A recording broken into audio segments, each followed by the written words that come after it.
Hey everyone, how's it going? Let me just get something in place here and we'll get started. Just wanted to get this quick spot here nice and set. Alright, so how's everyone doing tonight?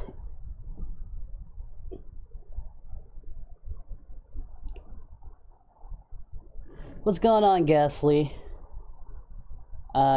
Jake Iron, how you doing?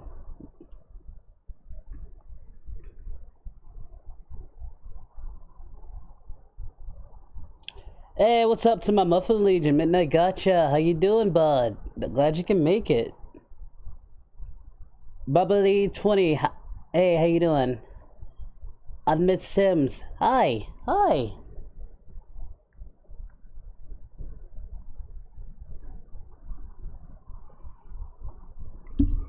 You guys doing great? That's great. I wanted to keep a very chill, mellow stream for you guys. Like nothing too crazy like it was early this morning. For those who was up that morning, and there was a lot of you up, there was actually a lot more of you in that stream than you are on this stream, but there was a lot of you. You guys know how crazy and wild they got in that stream, so I'm trying to set the tone to keep it low a little bit, just like keep it really chill. Have a real chill stream for tonight.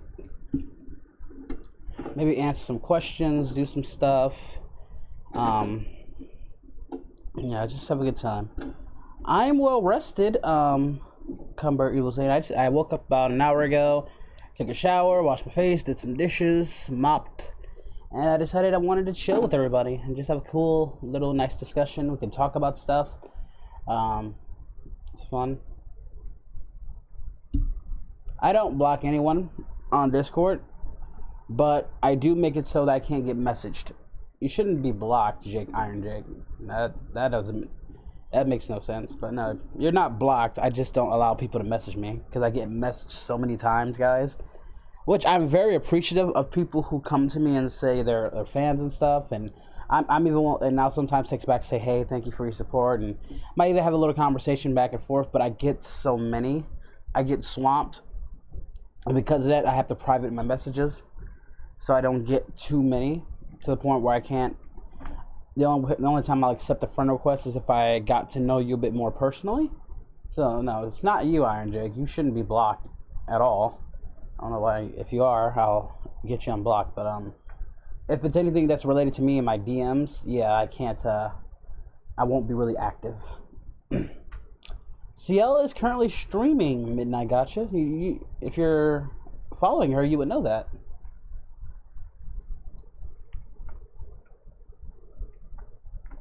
Hello there, Jordan Washington.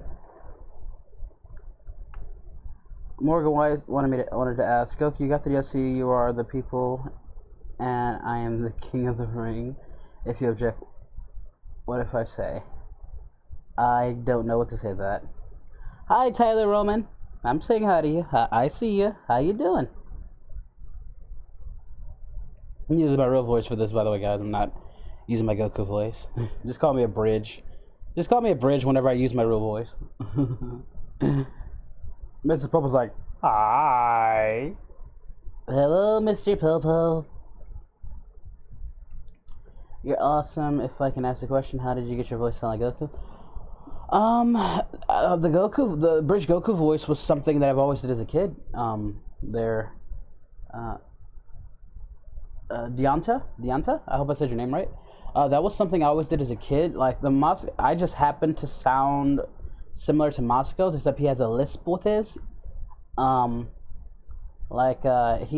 also watched his video a bit. Ours were very similar. His just had a bit more chutzpah to it, so I had to add that chutzpah to it. So I watched the video. Yeah, I'll show you the video. Hold on. For questions, how you doing? I see a crossover, but I'll show you. The mimic was something that just came natural to me in my voice. I'll show you. Hold on. We'll look up a little tutorial video that he put up a while ago, and I'll show you. So hold on questions for a bit, guys. I will add something to that. What did Masako say when you shared their voice with him? He didn't say anything. He hasn't said nothing to me. I'd love for Masako to respond to me. It'd be awesome. It's awesome. But as far as how I like got to learn a little bit more, I learned it from him himself. He put a video up on how to do the Goku voice. I'll show you the video and support the guy. Let's see. It was Masako X Goku voice, and he just told you how he got the voice down. His voice sounded a lot similar to mine, and I just copied him. Hey guys, Masako. But it was always a natural thing I could do. I always mimicked him. So this only slightly. I'm not gonna say it was like the biggest thing that helped me because I could already do it pretty well. But it gave me a few pointers on what to do with the voice and where to take it. I wanted to make mine a bit more original. So I kind of I distanced it myself a little bit. That's why if you notice in earlier videos, I sound almost exactly like him. Now I've made it lighter. I've made it a bit crunchier, and it's a bit more squintier than his now. So you can see the difference. But yeah, this is why you can go to this video right here. I'll put a link in the chat if you want to mess with it. For anybody who wants to check that out on that's my YouTube site. Go ahead and check that out. So yeah, I'll just skip ahead a little bit. It just shows that it's working. Whatever is working is working. What does the Goku voice consist of? Well, it's a little bit Ian Corvette. It's a little bit Kirby Morrow. It's a little bit of Masako Nozawa. And a lot of Peter Kalimis. Peter Kalimis is the second voice of Goku from the Ocean dub in the world of Canada. Because at the moment, Goku sounds a lot like this. And his R's are really strong. And Peter Kalimis' ones is like, that tough guy doesn't know what he's talking about. But it actually helps if you have a lot of energy playing Goku, because playing Goku well is that you don't see this when you record, but when you play as Goku, smiling really helps. Because he's not wrong. Smiling Goku does help. Like I smile really a lot limits when what I do you can this. do.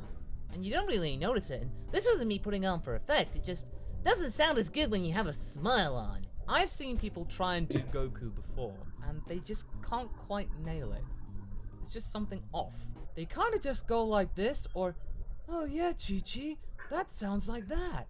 And that's not dissing people. I always appreciate people having a go. It just that's the thing about voice acting. You gotta give it a go and just give it a whirl. No one's gonna judge you. Yep. People will actually respect you for giving it a try. Because there are so many people that I've seen that hate public speaking. People that I talk to at conventions and just meeting in general, they say, oh, I don't know how you can just talk in public like that. Just go. Just give it a go. People are just there to see me, and I just have a... You know, so when he does that, I just say, you know, I just raise my voice real high and give it some chutzpah. You gotta give it that chutzpah and talk, and like you gotta feel very natural, like it just flows out of you, and the whole world is made of muffins, and I love it so much. But yeah, this is how me, the Muffin King, was conformed by just a little bit of luck, a little bit of watching some videos here and there, and being a Dragon Ball fan, also being a fan of the Ocean dub, and the sub and the dub, I was able to make my own Goku that was essentially a parody of this Goku, and that's how I was born. You know, so that's how that was born. Goku is a character that means a lot to me, and me too. Playing that lovable goof is just so funny. I could be really down the dumps that day, but when I've got a recording session as Goku, just recording that is just so much fun. Like, you wouldn't believe how much fun it is. I'll never get tired of it. I will never get tired of voicing that lovable idiot. Just remember, with Goku, just high up, smile, really give it some gusto, chutzpah, beans. Beans. As for Gohan, well... Actually, beans sounds very nice. Beans. Beans. Gohan's just literally just a higher Goku. Gohan's kind of like just up here, just really forcing arrow, and kind of like, you notice here, you can't see my Adam's apple, you have to kind of like push it back. Otherwise, Otherwise, it'll just sound like a really happy Goku. Also the mentality. Goku's an idiot. Gohan's smart. So Goku's always slurring and talking about stuff. Gohan's always really eloquent and detailed about what he's gonna say. You know, that cold chestnut. It's all about behavior. It's not just copying a voice. It's about thinking as that character. Gohan's smart. He's going to be analytical and think about stuff. Goku's just going to say what he thinks. And that's mostly about food. As you know. So tell me, if you like these... Food. That's where his and my Goku differ. Well, my Goku still thinks about food, but mine is a lot smarter. And much, much sluttier. So, there you go. There you go, guys. Be sure to go check out that How to Goku from Dragon Ball Z Abridged Goku Explained. How to do his version of a Goku by Moscow X. Yeah, but I took a little bit of that, and it helped a little bit, you know. As I said, you know, you can't smile. Everybody got to smile, you know. Do I have fun voice acting? Yeah, I have lots of fun voice acting. It's really fun. It's a little, you know, stressful sometimes, but I never get bored doing it. It's really, really fun.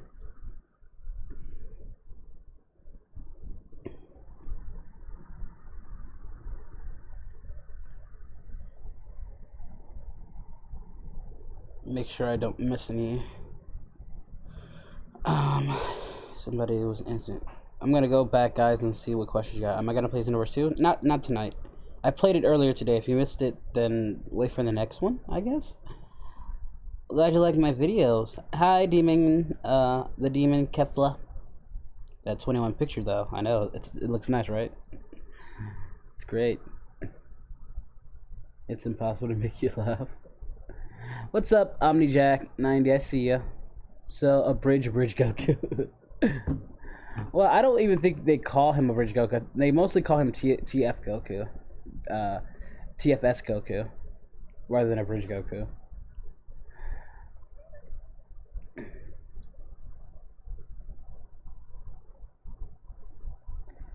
Sorry to see you go there, Midnight Gotcha. Thank you so much for joining. I appreciate you joining. And I appreciate you're part of the Muffin Legion. Thank you so much for your subscription and donation. I really appreciate it.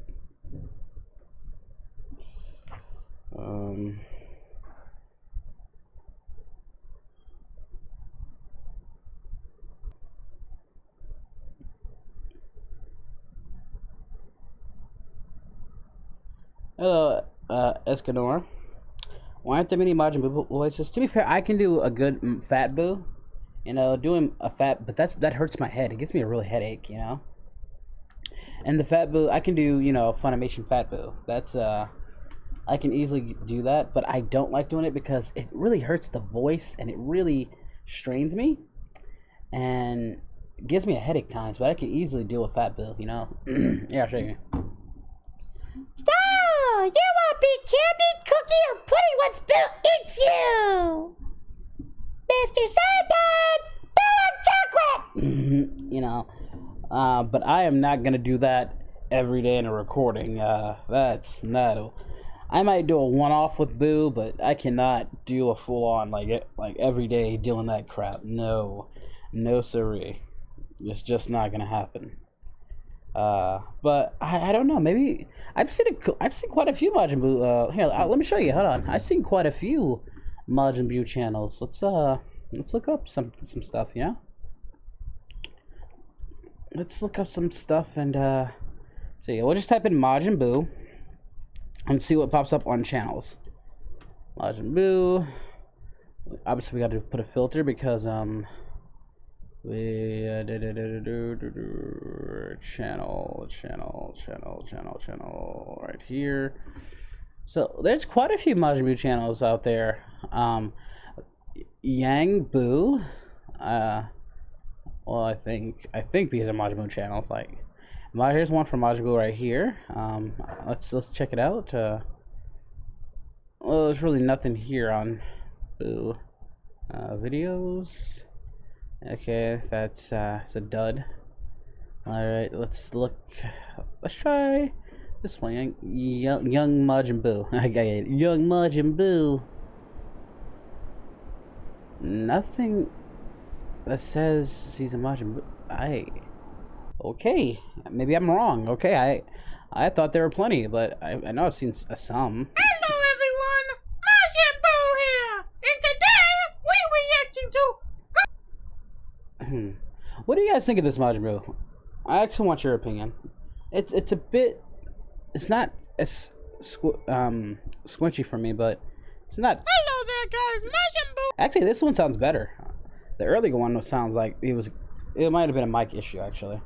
Let me guys know what you think of this Majin Buu. We're back again. Now, Boo should say before the video starts, Boo had a video before this called Dragon Ball Z characters versus DC superheroes.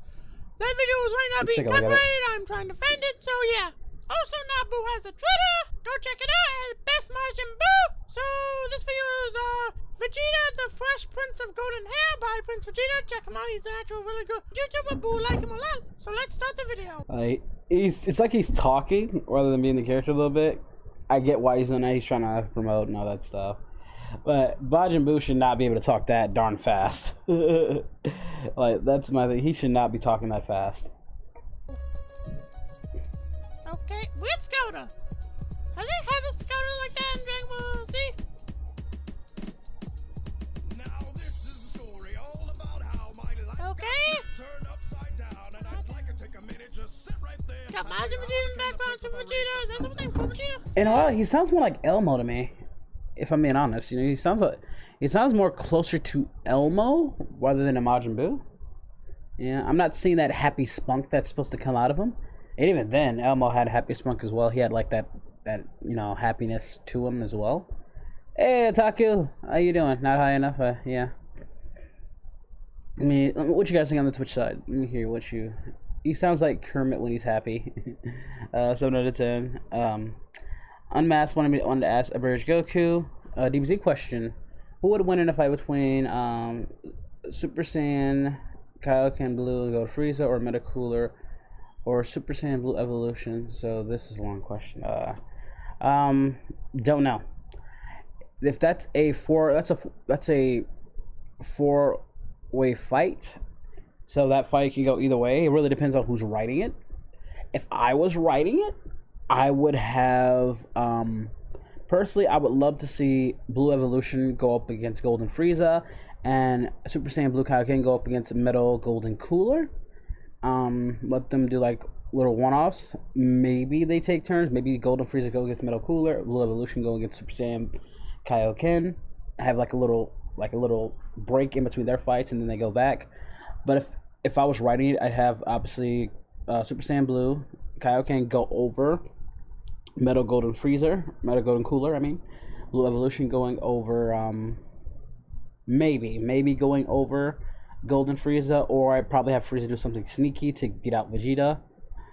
Or I could do a complete U-turn, have Metal Golden Cooler beat Kaioken, Super Saiyan Blue Kaioken in some crazy fashion, and have Blue Evolution beat Golden Frieza and have those guys duke it out. But I really can't tell you who'd win that.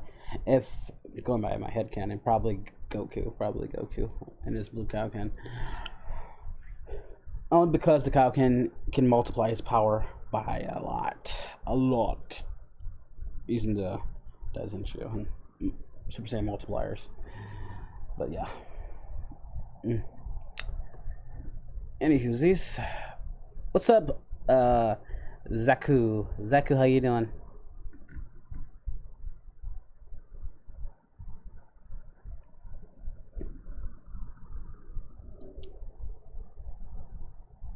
Thank you, Zadin Fisher, for watching my channel. I'm glad you like it. VJ boy, yo, what's going on? Favorite childhood cartoon? I have a lot of them. I have a lot of favorite childhood cartoons. I love Kim Possible, Proud Family, Rugrats is one of my all-time. It still is my all-time favorite Nickelodeon cartoon. Avatar: The Last Airbender is also up there as well. Jimmy Neutron, you know, the original SpongeBob, like the original 3, and then a little bit after. I also Hello Gamer Chicky, Old Monsters, Waco's Modern Life, Danny Phantom. Like I said, just Boy Meets World, Sister, Smart Guy, Brand Name Mr. Whiskers, Dave the Barbarian, Lloyd in Space, Recess. That's So Raven. And that's just Disney and Nickelodeon. Don't even get me started with Cartoon Network with the Teen Titans. Ed, Edd n Eddy is my favorite cartoon ever on that that will ever be produced on that on Cartoon Network. That was my number one show. Powerpuff Girls, Courage probably my number two. Johnny Bravo. Just I have a lot. You know, Shaolin Showdown. Mucha Lucha was up there as well. Like Mucha Lucha was just fun. I was huge into wrestling, so Mucha Lucha was just fun. So yeah, there's a lot of shows I grew up watching that I can't really say I have a favorite, you know. And then you have to count in the older shows that I watched, like the Animaniacs, you know, the Pinky and the Brains, Flintstones, Jetsons, Tom and Jerry, Looney Tunes, Speedy Gonzales, Woody Woodpecker, you know. So my childhood's all over the place when it comes to stuff I watch. Thanks for joining their DBZ Plush House. Thank you for joining. Get some sleep, bud. Hello, Sad. How you doing? Thanks for coming. I'm doing good, Gamer Chicky. I'm doing pretty good. Ever watched Codenames Kids Next Door? Oh, I love Codenames Kids Next Door. It's one of my top shows. Yeah, along with Some for Imaginary Friends. It's one of my top shows that I watched. Heck yeah, I love Kids Next Door. I'm mad that we didn't get a Galactic Kids Next Door. I was waiting for that. That would have been something that would have been neat for people who are now older and wanted to enjoy. It would have been great if they would have did that when I was a teenager, really, honestly. So yeah, Kids Next Door was amazing.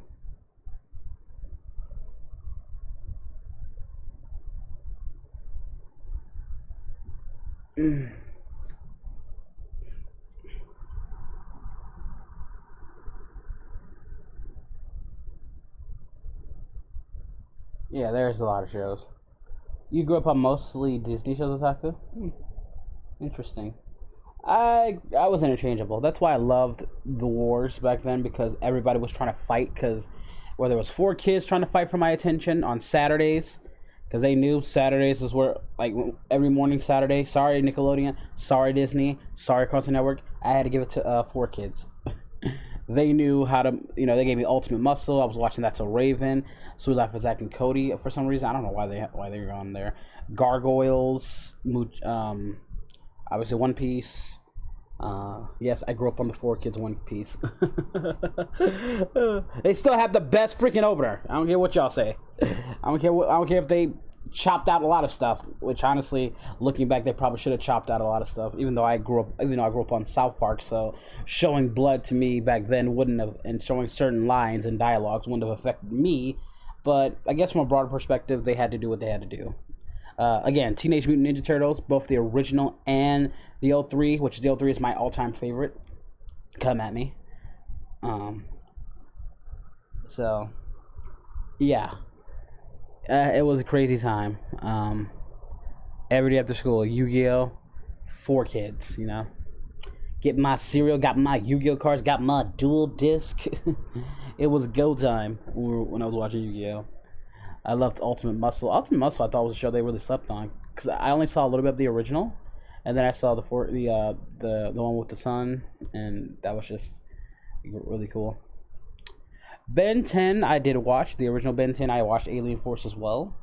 Kind of stopped after a while because I was getting older, and Ben 10 was getting stupider to me. So, but the original Ben 10, I was really into. I thought the concept was great. Yeah. The original Ben 10 was awesome. So yeah. But Ben 10, but whenever Avatar came on, sorry Ben 10, you had to go, because Avatar was my number one during its running from 05 to 08. That was just had to watch that. Cat Dogs is, oh man, Cat Dogs is up there. Cat Dogs was just was great in general. Cat Dog. I could never understand that. What the hell they were? I had to actually look up the lyrics to that. But Rugrats will always be my number one show on Cartoon Network. SpongeBob, when SpongeBob came, it was my number 2, and then it got real corporate. Like SpongeBob and the show got corporate, and just And not to say Rugrats didn't get crappier towards the end too, because it did, but I will take all that. And I even got All Grown Ups, you know. And say what you want about All Grown Ups, I enjoyed All Grown Ups. It wasn't gonna hit that magic because it didn't have the same magic that Rugrats had, because now they're adults doing adult situations, which I appreciate. I appreciate that now as I got older, but the whole appeal of Rugrats was seeing the perspective of a baby and how they see the world. Now they're seeing it from a real life perspective, and they're doing real life things, which is still interesting in its own way, but it was never gonna be to the same level as Rugrats did it. So, but I still love both shows. Hey Arnold is another show I really enjoyed.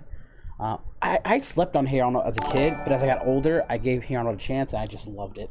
Like as a kid, I just didn't get it because they were doing a lot of stuff that was very life lessony. They still had a lot of cartoony things, and the style wasn't really up for me. But as I got older, when I hit like 10, like around 06 and stuff, and the show was pretty much done by that point, I rewatched and like, oh man, this is why did I sleep on the show for so long? I don't know. Maybe I just needed to get older to get it. I needed to get older to get what they were trying to convey to me. Yeah. So, but yeah, I really enjoy Hey Arnold, definitely. Moving into like the 08, 07, 08, when the executives were leaving, you know, I love Dexter's Lab, man. Dexter's Lab's amazing. RIP to Dexter and Chucky, the original Dexter and Chucky, when, you know, Magic School Bus. Oh God. Yes, I watched Magic School Bus. I was in school. We had to watch Magic School Bus. Chowder, see, shows like Chowder and all those shows that transitioned, Chowder was alright. You know, it wasn't amazing to me, but Chowder, I always watched Chowder, like, because Chowder came in at a time when I was like transitioning from a kid to a teenager, around that time frame. I watched Sesame Street, Elmo, and all those guys. But with Chowder, that was a time where I was getting sick of what they were showing me, because they were doing a lot of live action stuff. I don't know if you guys remember that period when they were doing a lot of live action stuff, and it just wasn't appealing to me. Chowder was decent. I'm not gonna say I loved it. There were some episodes I really liked, because I liked Mung. I liked Schnitzel's rada rada rada rada rada. I don't know why, he just cracked me up. I loved his wife. So it had some episodes that I really enjoyed, but I wasn't really into it too much. But I liked his, you know, I'm not your boyfriend, a little bit. That was fun, you know. So again, I was transitioning from a kid to a teenager, so a lot of those jokes wasn't really hitting with me as they probably would have been if I was younger. But even then, there were so many shows there, I couldn't keep up. Chowder would have been so under my radar. So it came out at a good time. Jimmy Neutron was amazing. Yeah. You know what's messed up? I got it, and I already transferred that along Iron Jake. So you're good. That Tom got, you know, the money. I sent him that, so you're good. You're good, buddy. But with the Jimmy Neutron, you know, does anybody watch Jimmy Neutron now? As a kid, you thought he was like this cool, smart kid, but does anybody watch Jimmy Neutron now and think he is the biggest pompous a-hole you've ever seen in your life? Because I am getting that whenever I watch Jimmy Neutron now. You know, he is such a pompous a-hole to me sometimes now. I still like Jimmy, he's still likable, but my God, does he come off as a dick sometimes as I watch it now. Like when I watched the Jimmy Timmy Power Hour, one of my favorite crossovers that probably I never thought was going to happen. Just like Timmy trying to explain the idea of fairies and his logic, Jimmy is just so dismissive of Timmy in a lot of ways. It was just like, what the hell? How big is your head? And I love how he was so willing to dismiss Jimmy, like the idea of fairies, even though he's willing to accept aliens and multiverses and all this stuff in movies. Like, you know, remember, like one of my favorites was Win, Lose, Kaboom. The Jimmy Neutron movie, Win, Lose, Kaboom, with, you know, that hot. I had a crush on, you know, what was her name? Or Call Her Judy, or what was her name? I really wish they would have made a sequel to that. I love Win, Lose, Kaboom. That was awesome. But yeah, Jimmy just, I don't know. He just always came off as a dick now as I get older. But I still watch the show. The show's amazing. The original Fairly Odd Parents, seasons 1 to 5, maybe. I probably, loved it. Channel Chasers is still amazing. I love Channel Chasers. Still my favorite movie. Then again, Wish Catastrophe was amazing too, where you had to give up, where Crocker finally won. That was great. Again, around 08 for me, guys, the 08, 09 era is where I knew my era was gonna die out, because I am a 2000, I'm a 90s baby, 2000s kid.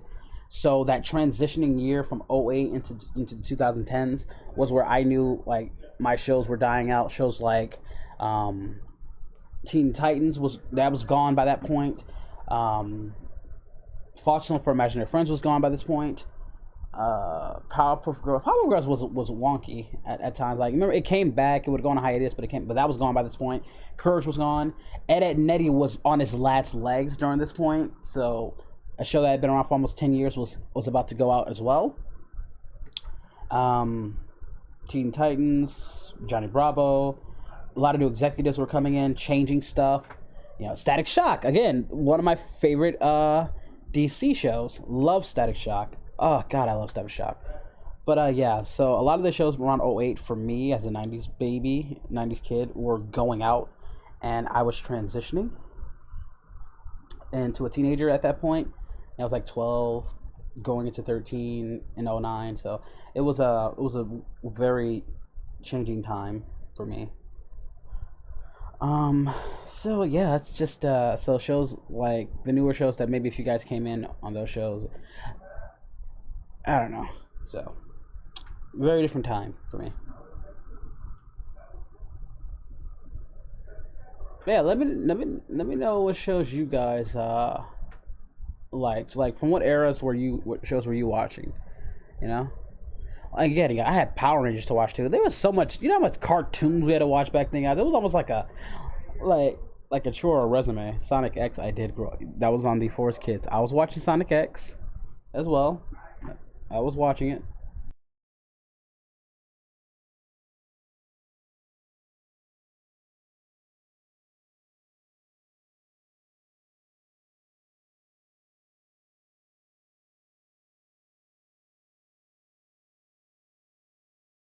I'm not gonna lie though, I wasn't really into Little Romeo as a kid, but he did a bomb job with the Static Shock theme song. I gotta give credit. He did a crazy job with that. Fight the heroes, chase the bad guys, save the world, fly to the sky. Half kid, amazing. Okay, Static Shock, you're facing. Yeah, one zip, then you zap. Good versus evil, getting trapped.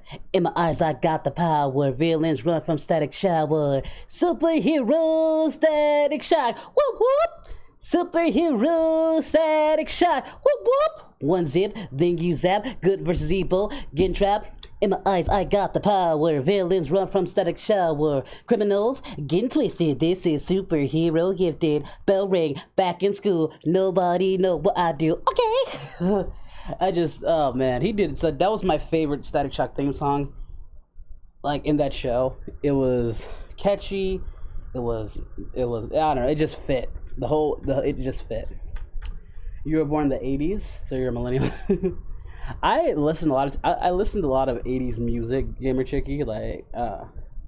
People thought I should have been born in the 80s because I quote so many 80s stuff. I watched 80s stuff. It's actually funny you mentioned that because in 08 when I was really starting to not watch cartoons, I started to look towards the 80s again and started watching 80s shows again and 70s shows. I'll give you some examples. Yes, I did watch American Dragon. I did watch American Dragon take long. It was alright. I enjoyed it to an extent. I watched Different Strokes. I watched The Good Times. There was a lot of fun shows. But Different Strokes was my favorite of the 80s. I really enjoyed that show. So I watched a lot of fun 80s shows. 80s movies was my jams. I watched a lot of 80s music. So yeah, I did a lot. So it's really fun time. Megas XLR, I do remember their Hazard, and I am so mad that that did not last. That pissed me off. Megas XLR was awesome. I thought it had so much potential, and it did not last at all. Malcolm in the Middle, yeah, I watched Malcolm in the Middle, yeah, heck yeah. Like, just because I watched a lot of cartoons doesn't mean I wasn't watching a lot of live action shows. I love Malcolm in the Middle.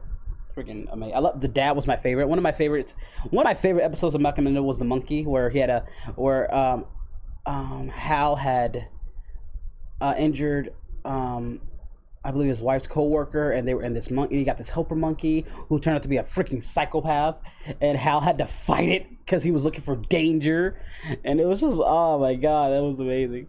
Yeah, Family Matters. I grew up watching. I watched it from the time, you know, I watched that. Powerpuff Girls. You know what? I always wanted as a crossover, because I watched The Fresh Prince of Bel-Air. I wanted Carlton to meet Urkel. And I never got that crossover. I thought it would have been great for a crossover to see the Fresh Prince of Bel-Air and Family Matters to cross over in some way, shape, or form. They could have made this happen, and we never got it. Because I really was into Steve Urkel, and I was really into Carlton. And so, you used to have a crush on Mojo. That's right, me, Mojo, will now destroy the Powerpuff Girls. Mojo was great. And back then, you know, I love how they were able to make an androgynous villain work for, you know, they called him the most evil, diabolical, sinister creature in all the world, and it was him. You guys know I'm talking about him, and him was a great villain as well, you know. So yeah, it's just that was a shame.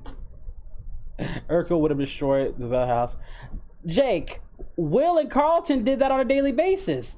What if Urkel would have done that would have been so bad compared to what Will did? Remember, Will and Carlton, well, mainly Carlton, got all their stuff stolen at one point. So I'm pretty sure Urkel showing up and just having that interaction between like Will and Carlton or everybody else in the family, Rachel, and Vi, Rachel and Jeffrey. I can see Rachel and Jeffrey being such good friends.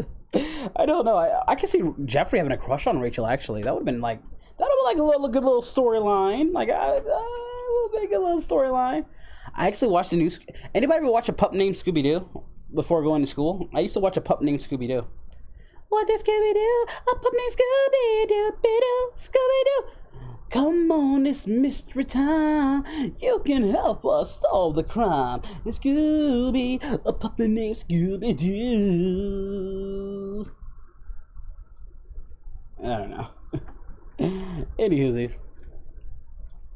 So you know, the show I didn't want to get into, but like these are 3 shows that I never thought I'd get into back in 06, 05, but I ended up watching before I go to school. It was Lazy Town, The Backyardigans, and the Wonder Pets. I did not want to watch these shows, but I ended up watching these shows because every day before I went to school, it was the only thing on that they were airing at the time. And, you know, the freaking Wonder Pets, we're on our way. We're off the road to save the day. We're not too big and we're not too tough, but if we were together, we've got the right stuff stuck in my freaking skull. And the show wasn't even bad. It's just, I was watching Maggie and the Forces Beast. I was watching Oswald. And then freaking, I don't know what was about Lazy Town. Maybe I had a crush on the chick or something. I think I had a crush on her. And then I love Spartacus. And Robbie Rodden, by the way, rest in peace to the voice actor of Robbie Rodden. Man, I really liked his. I don't know, something about the show. It creeped me out, but it also intrigued me a lot. I don't know. It made me want to get fit for some reason. I don't know how that show worked with me, and then Backyardigans. The theme songs, guys. If a show can really catch me with a theme, it could get me, because I was really in, like, one of my favorite Disney shows of all time, like, during the nighttime was House of Mouse. You know, House of Mouse is my favorite. I could watch House of Mouse right now and never get bored watching it. So come on in, we're gonna shake the house, we're having a ball at the House of Mouse. You know what I should do, guys? If I can't do this on YouTube because copyrights. But if I ever get a chance, I want to watch. I want to do like a little thing for my Muffin Legion side or my Twitch side. We just watch a few episodes of some of our favorite shows. Whether like you guys can suggest some shows, like maybe whether it be from any part of your childhood, we might try that because I know Twitch is a bit more lenient. Do I remember Freakazoid? Do I remember Freakazoid? Do I remember Freakazoid? Come on, baby. Look who you're talking to. I remember Freakazoid. Superhero extraordinaire. Freakazoid. Freakazoid runs around in underwear. Freakazoid. Freakazoid. Come on. Yeah, I remember Piggy's Playhouse. Yeah. Rocco's Modern Life. I just mentioned that a while back. Yeah. Samurai Jack. I remember when Samurai Jack first aired when I was like 5 years old, and I was just enamored. It was a bit like people like I actually enjoyed the slow. It didn't seem slow to me. All those dramatic scenes back then. Of course, when I get older, it's a bit slower. But yeah, I remember all that. You know, them slow scenes, and it just builds up. Because I grew up watching Conan and all them shows, so it reminded me of that. Which I knew that. I think Aku, Mako was even the original in the Conan movies, so that was kind of cool. So yeah, just a lot of shows that you guys can tell me I have most likely watched them. Like I said, Pinky and the Brain, amazing show. Off-brand of the Animaniacs, and again, Animaniacs is just, I can't. Every time I watch the Animaniacs, I'm wondering why all these shows flew over all these jokes they had flew over my head as a kid. Because my word, they had a lot of crazy. Can I say that singing was one of their best parts of the show? And how they got their point across through singing. Amazing. I was just talking about Lazy Town just not too long ago. Ultras now. Was just talking about it. So, yeah, I just Ren and Stimpy. I watched Ren and Stimpy. The show was too gross in my opinion. And then I remember when Spike TV picked it up and was really doing some crazy stuff with Ren and Stimpy. And the X-rated the R-rated version or whatever he wears showed boobs a lot. So yeah. Okay. But yes, I watched Ren and Stimpy. It was a good show. Just a little too gross for my taste. Oh God, don't get me started on High School Musical. Alright, I'm gonna bear this once for all. High School Musical was a show I loved to hate. Was a movie I loved to hate. It wasn't even a bad movie. Everybody did not care for it a lot. But I had a crush on Sharpay. I had a crush on Ashley Tisdale Sharpay. All right, come at me. I thought she was hot, and still think she is to this day. Then I got into Brenda Song, and man, Brenda Song is just. Yeah. But that was a show I always loved to hate on. That was not a show, but a movie I always loved to hate on as a kid. Oh man. Well, what's messed up? I actually bought one of those like dance things that was themed towards I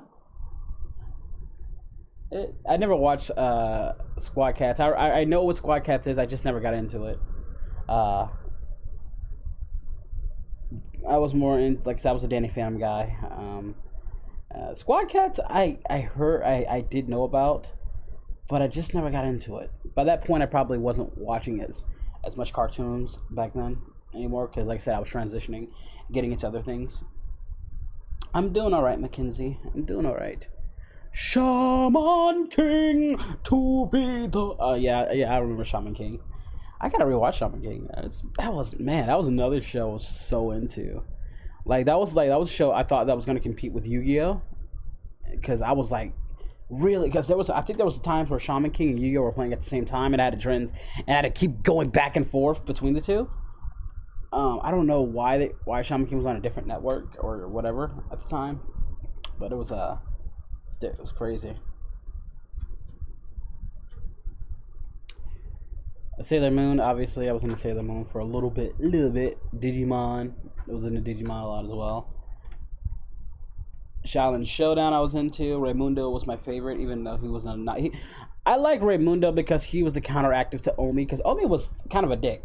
He was an unintentional dick, and Raymundo knew this, it would always be a counteraction to him. And I always thought he had the best character development from in my opinion. I always thought Raimundo had the best character development. People got upset that Omi wasn't made the dragon. I was like, no, I had to rewatch the show to see if no, Raimundo to me had the best character development. And he was the only character who wasn't afraid to actually go to the dark side. And I love characters who are different, and he wasn't afraid to go. And I really like that character development when he released Yzma, and he was the perfect disciple for her. Because I always wondered what would happen, like as a kid, even before that episode aired. I always wondered what would happen. How you doing, Viper? What's up, Muffin Legion? What would happen if Raimundo went to the dark side, and then they made an episode about it like months later, and I was like, oh, is Raimundo gonna join Yzma and actually? And then when she became, you saw a robot. I'm not gonna lie, Yzma was kind of thick. If I'm gonna be real with y'all, Yzma was and then they could have won. And it turns out Raimundo had to be the one to defeat her, and I just thought that was really cool that they did that, and it showed a lot of character development on Raimundo's part. So yeah, Wuya, not Yzma. Why am I saying Yzma? Wuya. Thank you, Jake. It was Wuya. What is wrong with me? I confused Yzma from freaking Emperor's New Groove and Emperor's New School. I'm so sorry. Wuya. Oh man, you saw the original Dragon Ball on TV show and gave you ideas I wrote to Cartoon Network years later. That's cool. Chalk Zone was amazing as well. Chalk Zone was awesome. I love Chalk Zone. But yeah, Wuya. So that he was the one that opened the box to portray Wuya. I also like Chase Young too. Chase Young was really fun too. Winx Club I watched every now and then. I didn't watch a whole lot, but I watched it every now and then. I thought it was a cool show. Like I said, guys, I was watching so many shows at the time. Winx Club was under my radar. I thought it was alright, and I watched a few episodes and thought it was, pretty good. And then, but I had so many other shows, I just could not bother too much with it. I already mentioned Hey Arnold. I already went to Hey Arnold's amazing. Their Iron Jake, I already went to it. So, I watched Nicktoons. Yeah, I watched Nicktoons as a kid. Definitely. Heck yeah, Nicktoons was awesome time. What's up, little girl? Like I said, Steven Universe, all that stuff.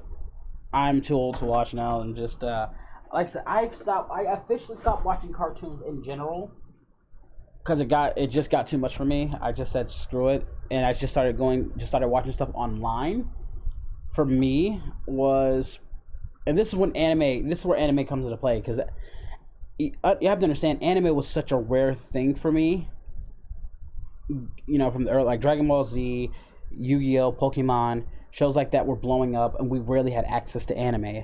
So when the internet came along, in 2005, and I started getting really heavy into that, even though cartoons were still the dominant force, I was really, over the years, from 2005, 2006, 2007, 2008, internet starts getting bigger and bigger, I got more access to a lot of anime, and I started watching that. So by the time we got to 2009, cartoons just was not doing it for me. And any cartoon I could get, I could easily see on a pirated in some ways, or there were shows, or I could pay it on a paid service.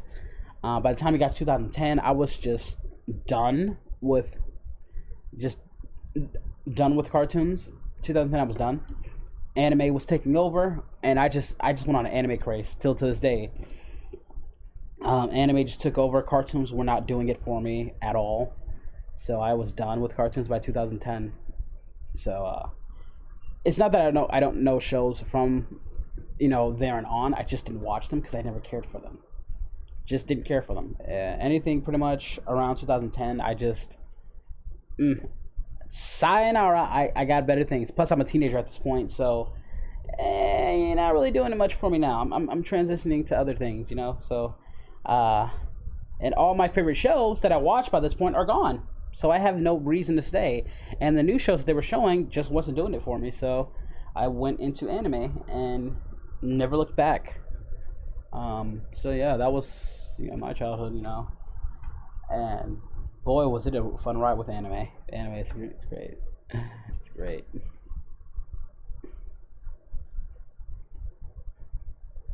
Assassination Class. I love Assassination Class. Kuma's awesome. Yeah, Kuma's great.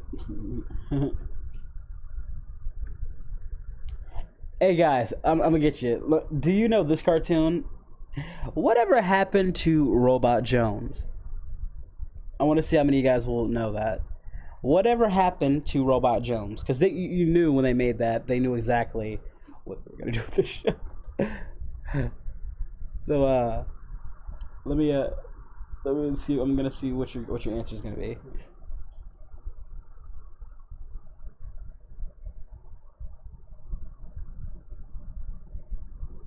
Somebody has to get it. Go on.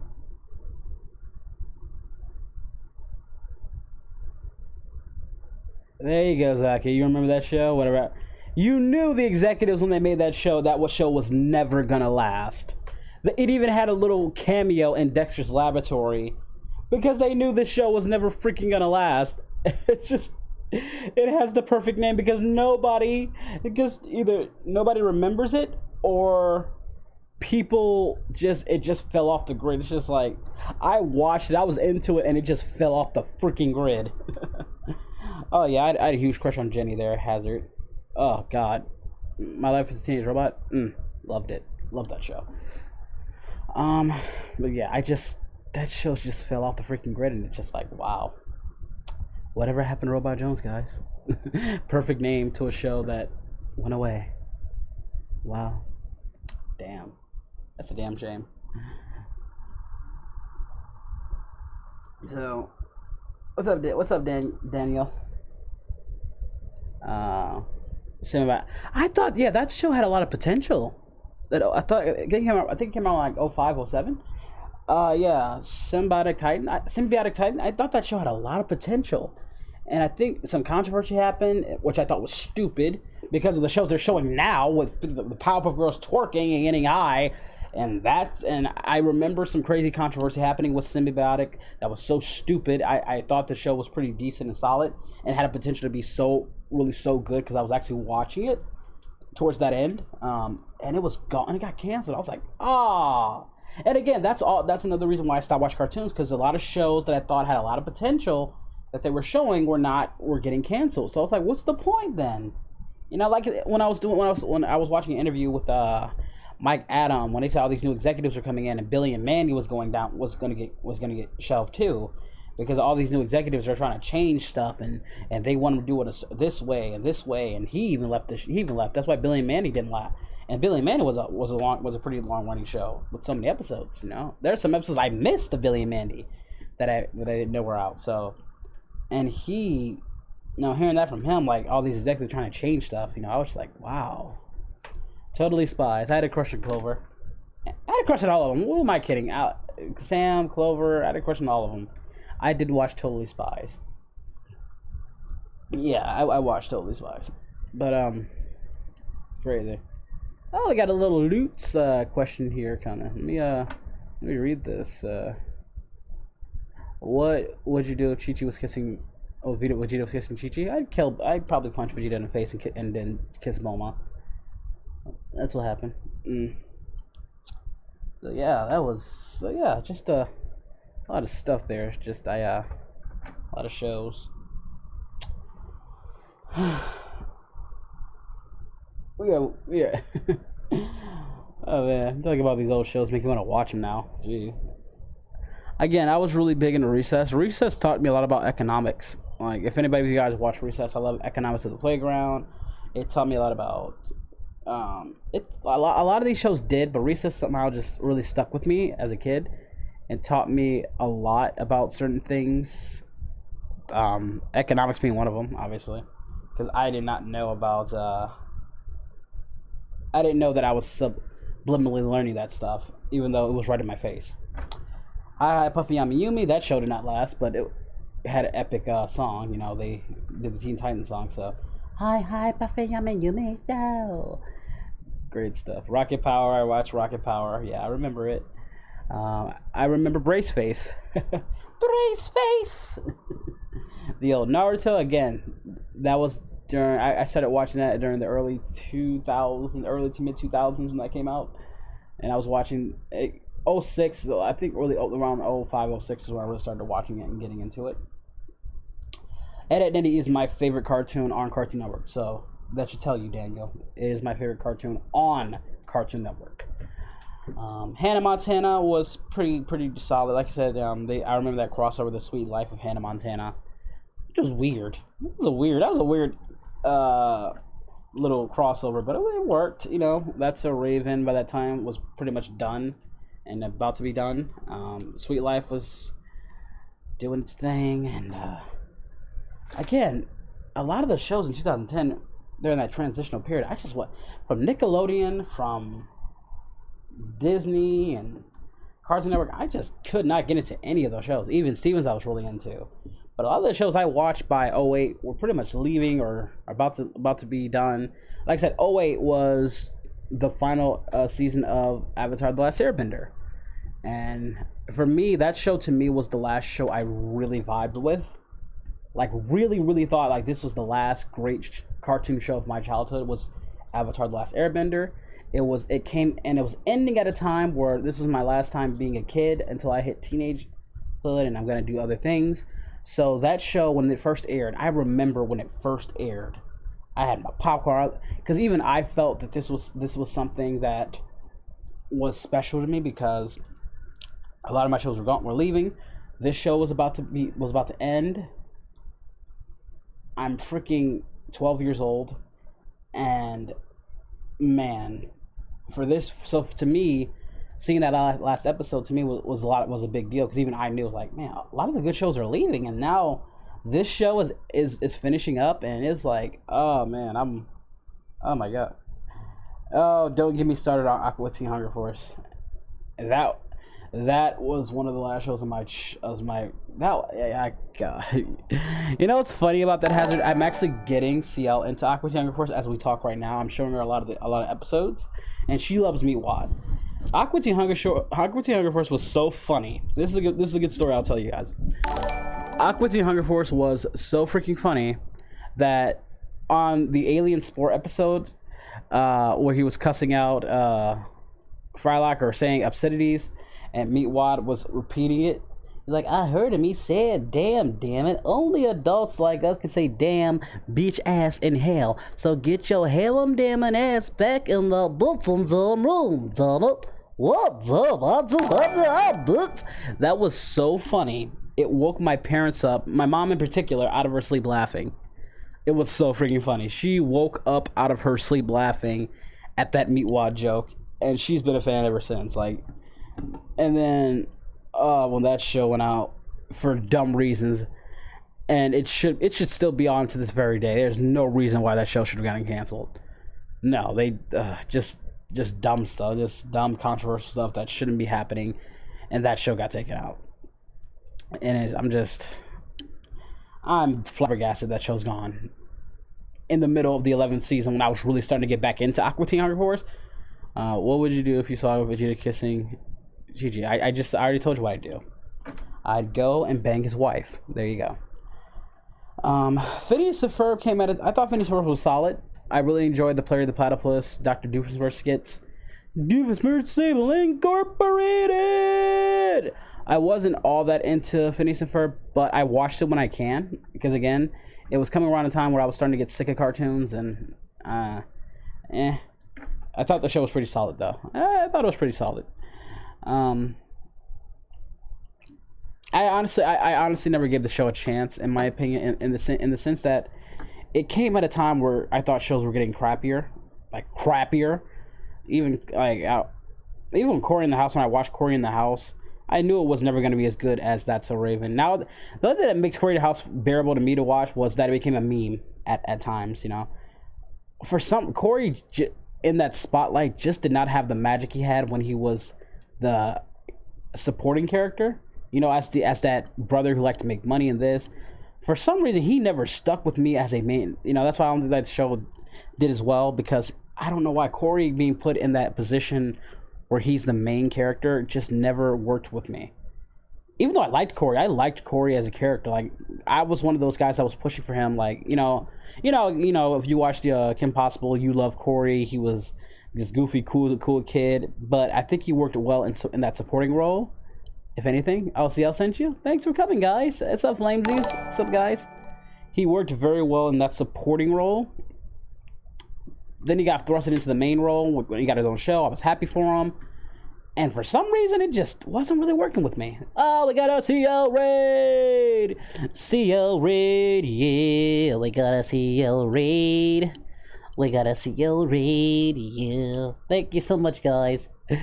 You guys raiding on me? Really? You gonna raid on me?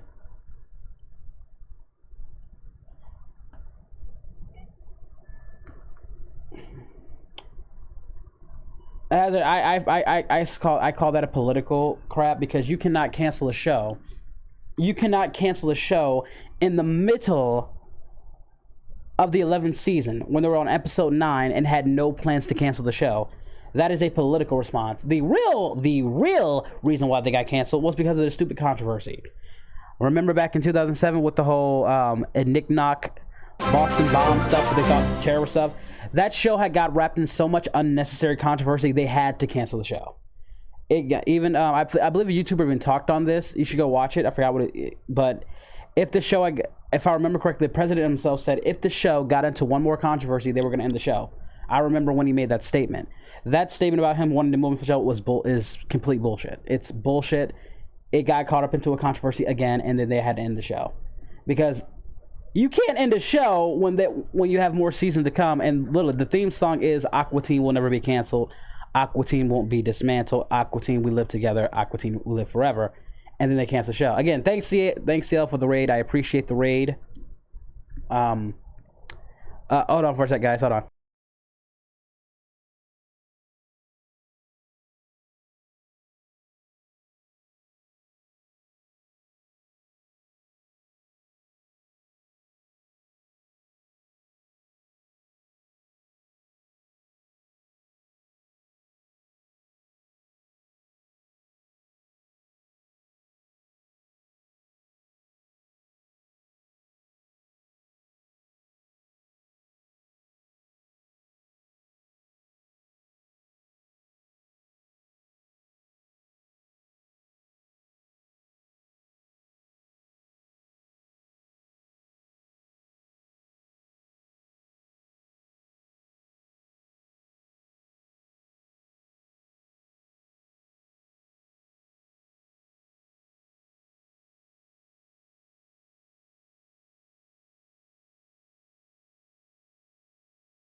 Sorry about that, guys. I had to take care of something, but yeah. Again, CL, thank you so much for the raid. I really appreciate the raid. Yeah, we got 38 people.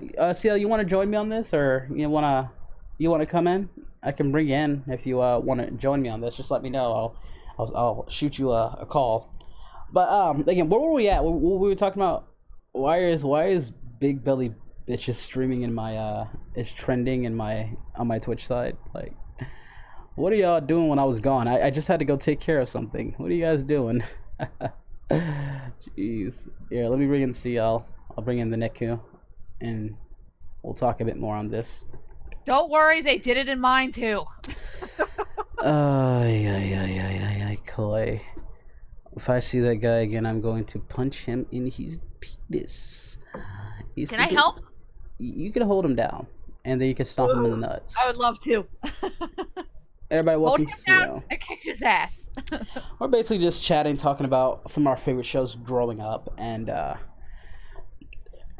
believe, what was that? I don't remember what I was talking about, but I know we were just having a chill time talking about cartoons we used to grow up watching.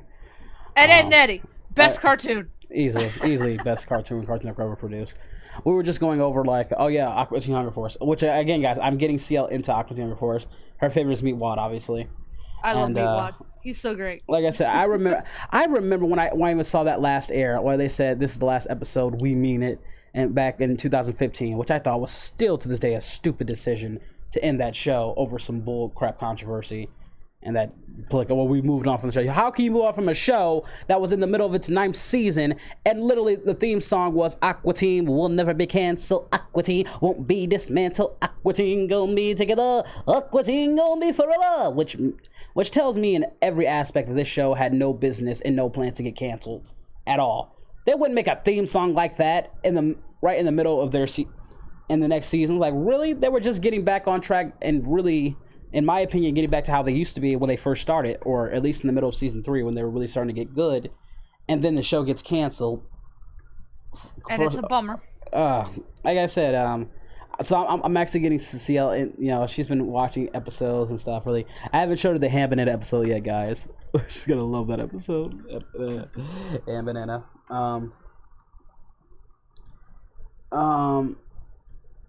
But yeah. Alexander Course is amazing. Hazard, I love it. It's great. If you haven't seen it, go check it out. I've never seen a show that was so funny. It woke my parents up out of their sleep laughing. Never. Spectacular Spider-Man's pretty good, actually. Yeah, I will always love the '90s Spider-Man, but Spectacular Spider-Man and some of those Spider-Man stuff that came out was actually pretty good. I just never gave it the time of day because, again, a lot of those shows came out at the time where I was just done with cartoons, and it's why, even though I know there were some really good cartoons out there, I wasn't going to give it my time and attention because anime was really taking over at this point. And anime was my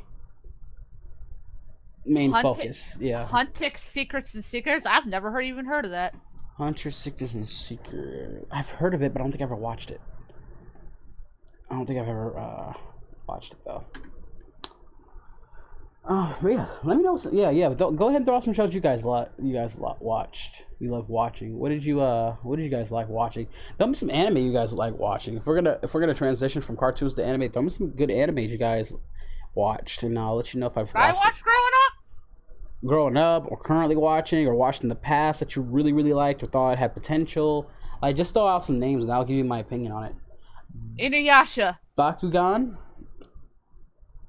Full Metal Alchemist. Full Metal Alchemist Brotherhood. Chaotic and Chaotic. I remember Chaotic, that cartoon. Yeah, I like. Or was it? No, I'm thinking of Bionicle, not Chaotic. I'm thinking of Bionicle. My bad. Yu-Gi-Oh, Naruto. Those are some of those shows. Those are shows I grew up on. You know. Yeah, I used to watch Yu-Gi-Oh too. I love that show. I freaking love Gundam Wing. That was easily still in my opinion the greatest mech show I ever watched in my life. Was Gundam Wing. Hiro was bae back in the day. Oh man. As for current shows, My Hero Academia, definitely a great show. Overlord, Seven Deadly Sins, you know, those are some of the current ones I'm really liking.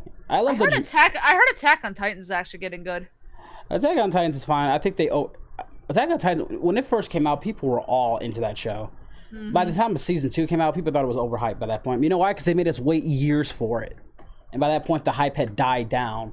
But when it first came out, dude, everybody loved Attack on Titans. Full Metal Alchemist, the original, was my favorite. And then Brotherhood came out, I was like, damn. Dude, I got my mother into Full Metal Alchemist. So this is how it was supposed to be. And man, you know what's funny? They did a great job with the original. And then when I saw Brotherhood, I was like, wow. They fucked up with the original. I'm so glad I watched the original first because again, the original's darker than Brotherhood. Mm-hmm. I honestly, if I could, I would personally mesh it together, keep everything, keep most of what was going on in the original, but put like some of those filler, like some of those really cool filler stuff that they were doing that was really fun. And they're like they actually expanded on Barry the Butcher. In Brotherhood, he tells you a story about himself. But in the original, you actually get to see Barry the Butcher and Edward go up against him, and that would have been great. I would mesh those two episodes together, like make it probably part of episode 4, and then bring Barry the Butcher back in Brotherhood. Like, I would really mesh some of those episodes together. Both franchises were good in their own right. Yeah, but if I wanted to make a definitive story, I would take some of those aspects that I thought were really good from the original and put them in Brotherhood.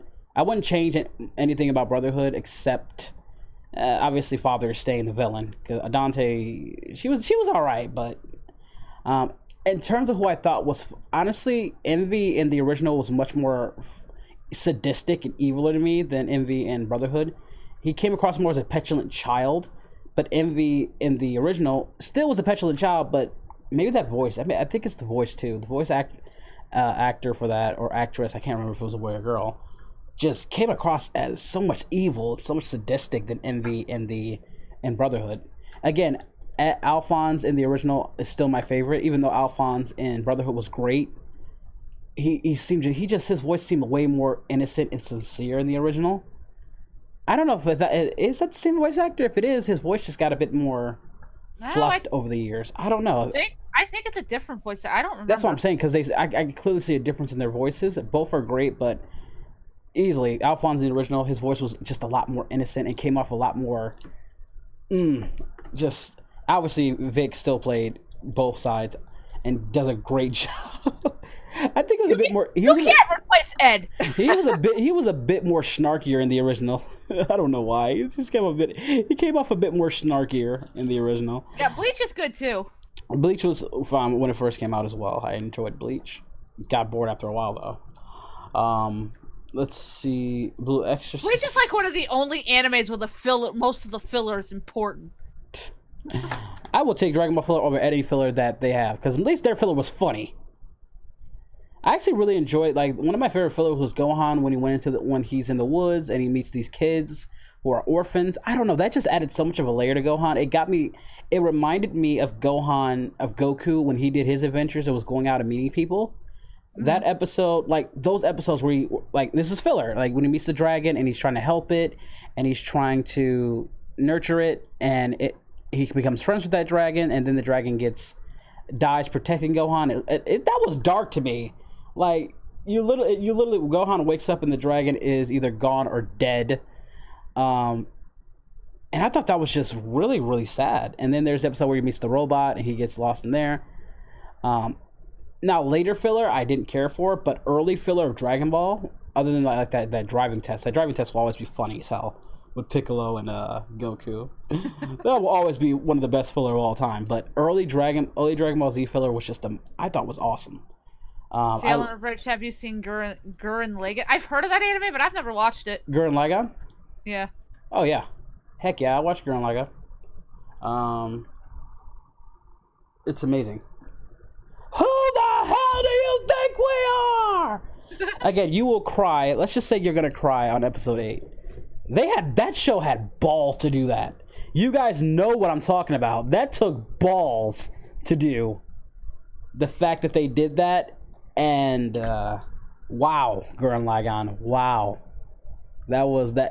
you bastards, how dare you?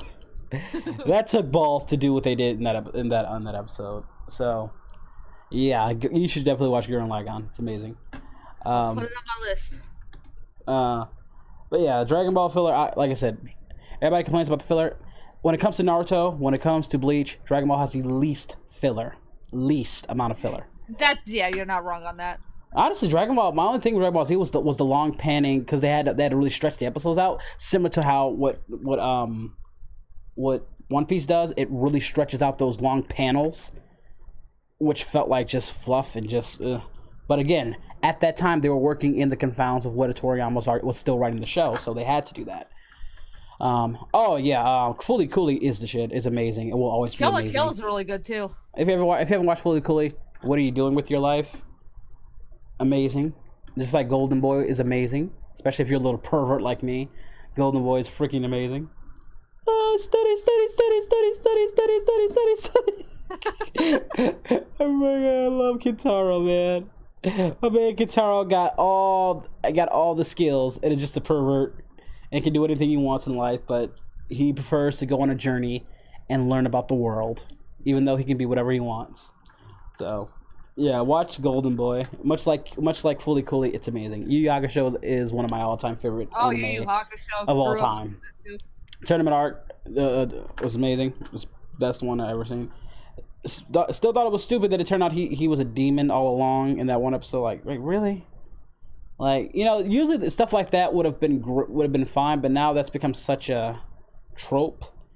I really wish they didn't do it with Yusuke. Like, why there? That's right, though. Fairy Tail's good too. Teachimo, the Tenchi series. I love the Tenchi series. What you know what's funny? My favorite Tenchi series doesn't even involve Tenchi. It involves Kenchi, his cousin. I love the Tenchi series because I'm a big harem fan. It was one of my favorite harem animes, and some of them were pretty good. But like I said, my favorite of the Tenchi series is Kenchi with the mechs and man, God, they put so much animation and time into that. And my only issue with that show is that I wish it was had more episodes, even though it was an hour long. Each episode was an hour long. It was like 2 episodes in one, or like 45 minutes long each. So it felt like a 26 episode complete story. I wanted more, damn it. Damn it, I love that. God damn it, I love the Kenchi series. Well, the Tenchi series, it was called what? I think it was War on Gleamer or whatever the English name was. I also liked Tenchi GP Force. Seina was a wussy, not gonna lie. Compared to Tenchi, Seina sucked compared to Tenchi, but what made that show bearable with Seina is the aspect of him becoming this galactic patrol officer and getting all these babes and getting these, like, the body enhancement thing was I thought was really cool, where you get body enhanced and your body is acclimated to like superhuman level. And like the girls in there were obviously the more interesting characters that kept me watching. But then the Kenchi series came along. We're focused on Kenchi, who was already this superly genetically enhanced. He was like Goku, honestly. He was like early Dragon Ball Goku. This very adventurous kid, abnormally strong. He just didn't have a tail, but if you put him in a mech, he was like this demon who could f you up. But outside the mech, he's a superhuman enhanced being who could mess up anybody who messes with him. But he's just a calm guy. He's like they would describe him as a little squirrel. He's like a squirrel boy. He just does what he wants. He goes to the forest. He talks to animals. He can cook. He can clean. He can do any task you give him. He's just the jack of all trades, and he's not a dick about it. He's just laid back about it, you know. So, I don't know, Danielle. Am I? But the ladies in that show, guys, the ladies in that show, mwah, loved Get it. your mind off the booty. The show was all about, you know, the ladies trying to get with Tenchi. At the end of the freaking show, every girl in the school wanted to marry him, and he had to run. But luckily, Tenchi is body enhanced, so he can run for hours and hours and hours. I think my favorite episode is the massage episode, where they turned him into this perverted massage machine. He didn't even want to be a massager, but Big Sister helped him out on how to be a great massager. I've seen some of Tokyo Ghoul. I never finished it. I watched Tokyo Ghoul as well. Space Dandy. My friend loves Space Dandy. I thought Space Dandy was pretty cool too, but Space Dandy definitely it was fun. It was fun to watch. Sad too. Sad but fun. Obviously, Elfen Lied still has some of the darkest scenes. I've never wished death upon children in my life, but yeah. I never wish death upon children. That's a really good dark anime. If you're into dark shit.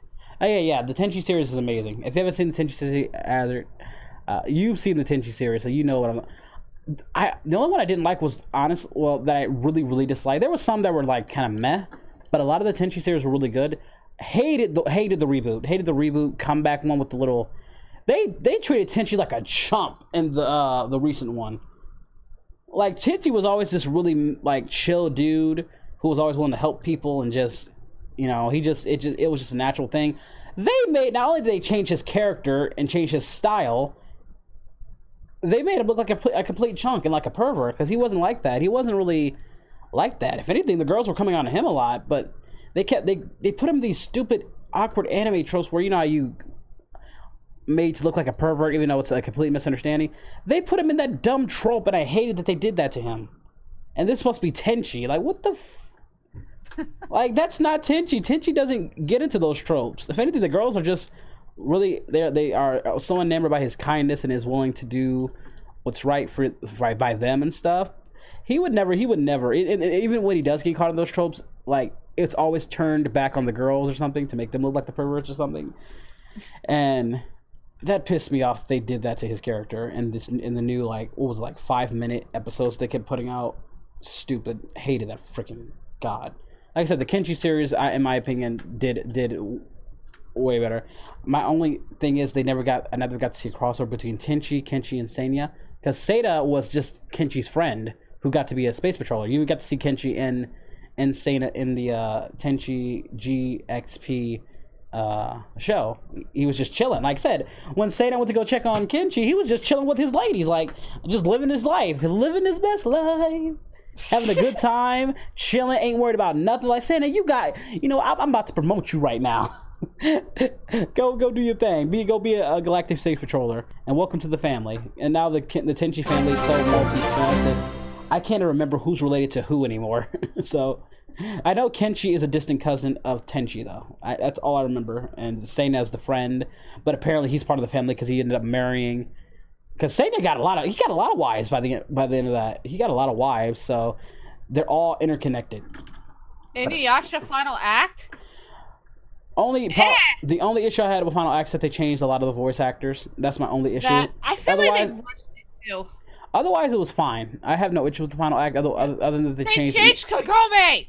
They changed Shishomaru. They gave Shishomaru a little too much. He talked a little too much in there, in my opinion. But yeah, if they had changed Inuyasha's voice, I wasn't even gonna watch it.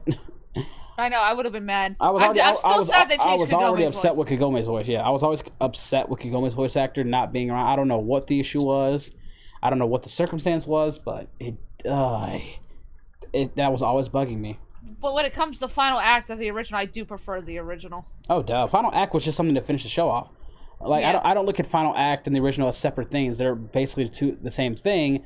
A final act was just like, hey, we got to finish the show. We can't leave you guys with nothing. Like, they had to finish the show, and I respect that they wanted to give us an actual conclusion. But yeah, original. Also, I saw someone say Ouran High School Host Club. I love you. I love that anime. Of course, you guys did. I didn't watch that. You guys did. I knew that show you ladies would love. I watched High School of the Dead though. They need another season of that, damn it. He's dead, guy. The creator of the show is dead though. I don't know how they're Which makes me sad. But I heard they're trying to do something with it though. Let me. They ended that on such a cliffhanger. Like I said, boobs, zombies, apocalypse. What more do you need? I do remember they were trying to bring the show back because if I remember they somebody started rewriting for it or High School. Yeah, I keep hearing rumors that they may be making another season of it. But they're going to change the style though. That's my only issue. They're going to change that style because I can't. He died on his moped or something. I think he drove while. I forgot how the writer died. Yeah, he died 2 years ago on March 22nd, 2017. I forgot how he died. It was something insane. Heart disease. No, he died of a heart disease. Yeah, he had a heart disease. Neon Genesis Evangelion? I have not seen that. Neon Genesis. Oh my, that is the most controversial anime I've ever. You're either gonna really like that show or really hate that show. But it still has one of the best. It still has one of the best anime openings in my opinion. Easily, everybody can agree.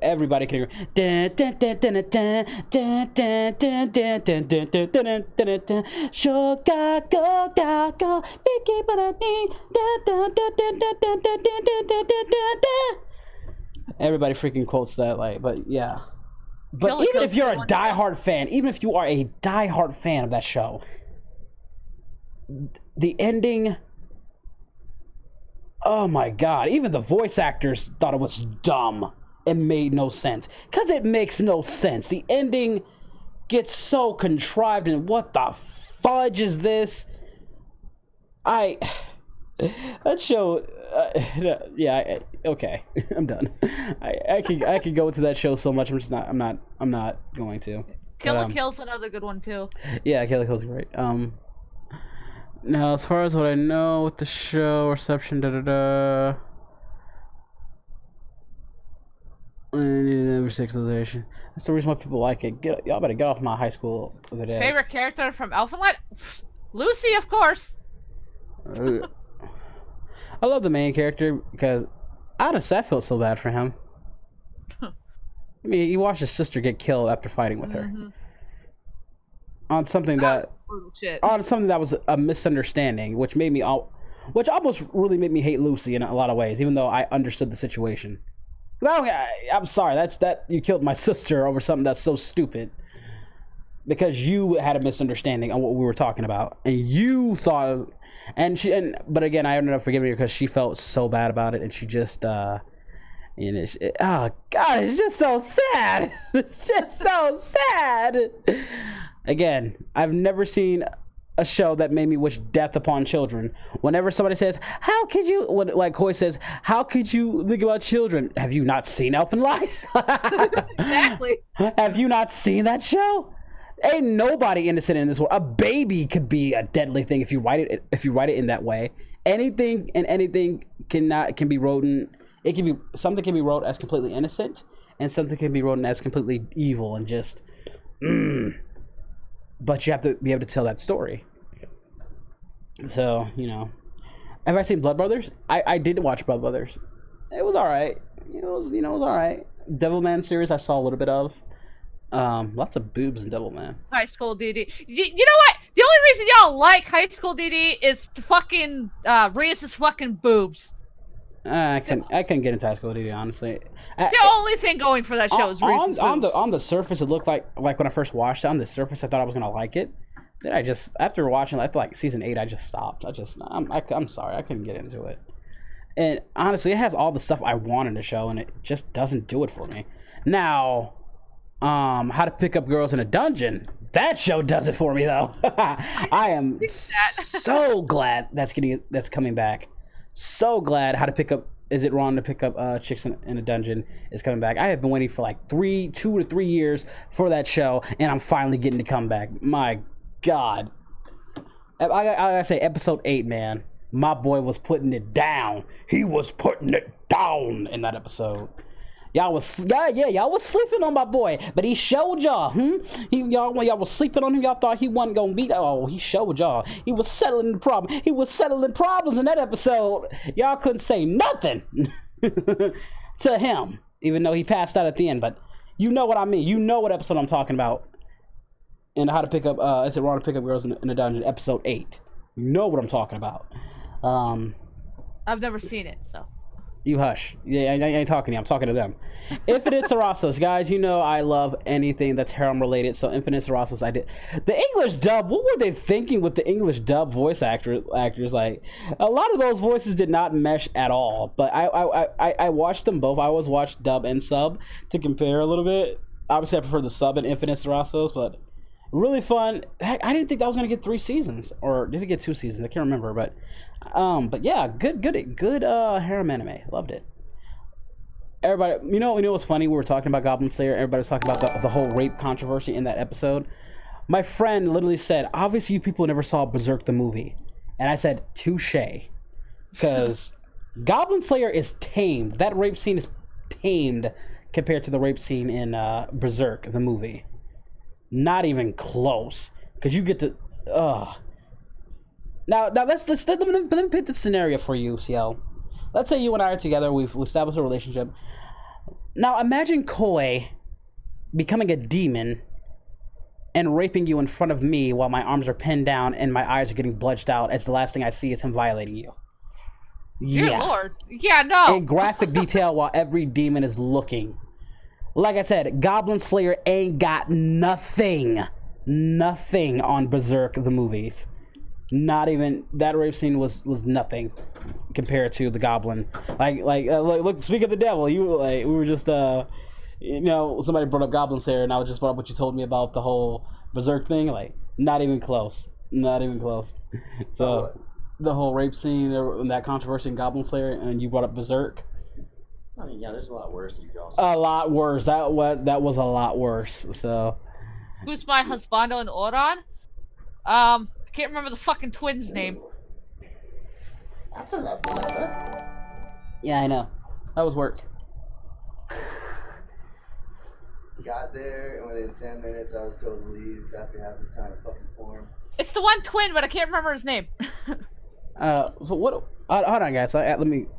See, I'll take over for me real quick. Okay.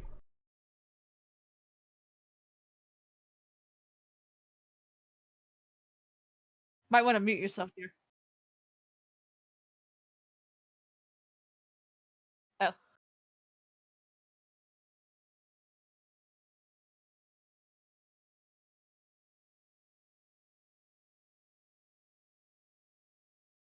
So I need to buy the DLC.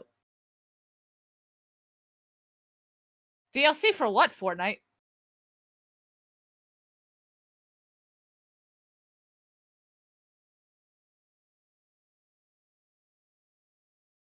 Yeah, Hikaru.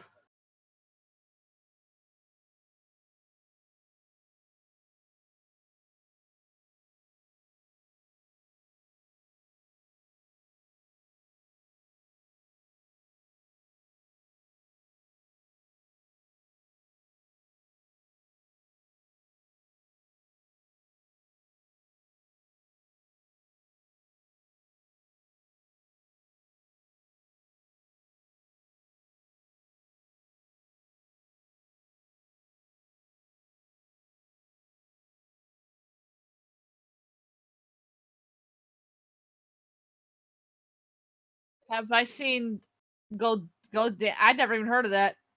Blaze Go Danner? Go Danner?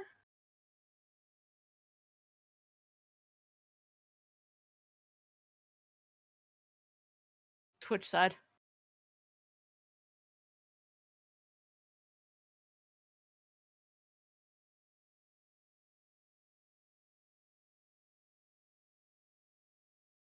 Yeah.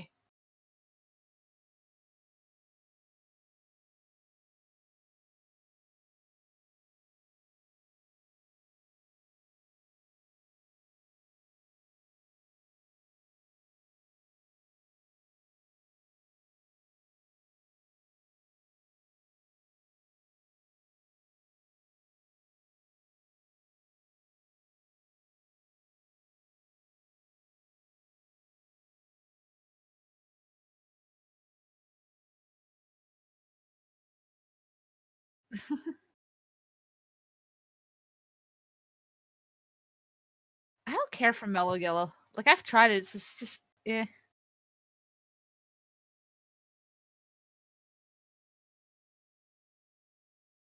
Have I seen Black Butler? I've seen some of it. I didn't finish it though.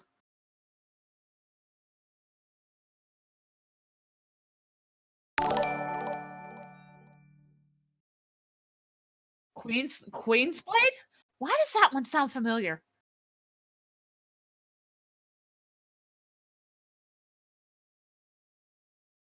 I feel like I've seen it, but I don't remember. Daybreak Illusion. I never heard of that one.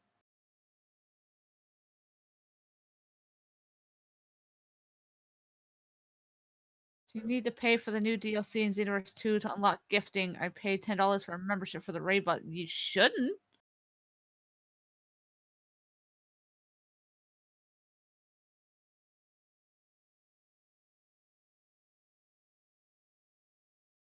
No, I haven't checked my email today. So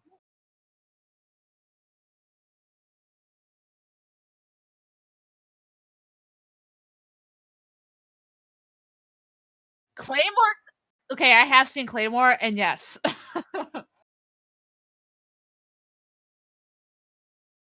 Really good anime though.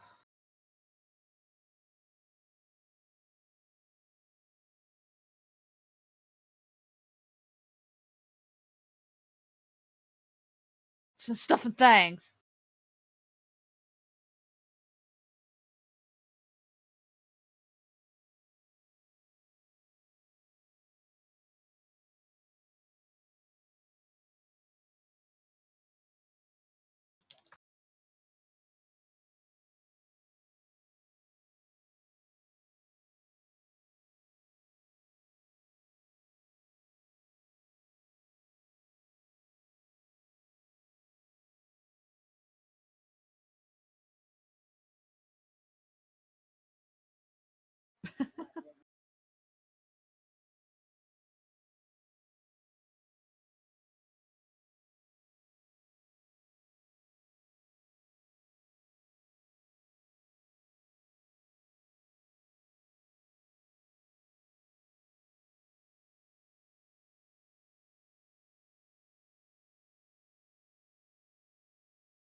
Ghost in the Shell?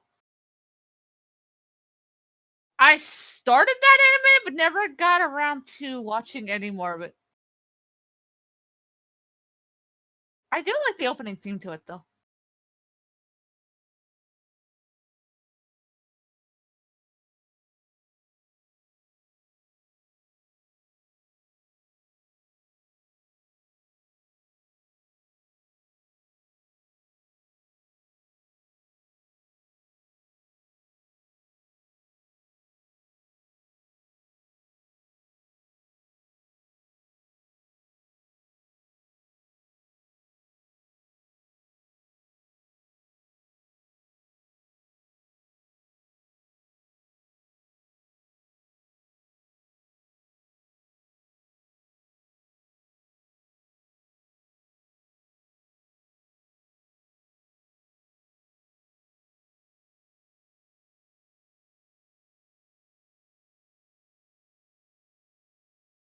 I need to watch Soul Eater.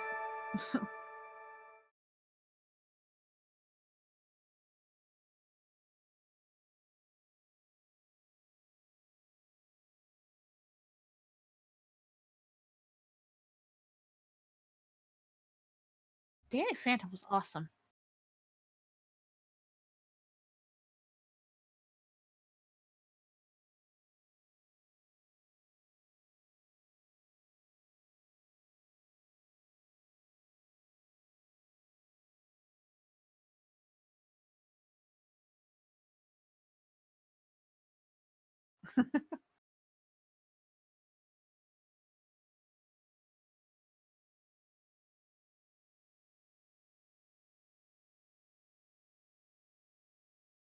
Overlord. I've been hearing good things about that anime.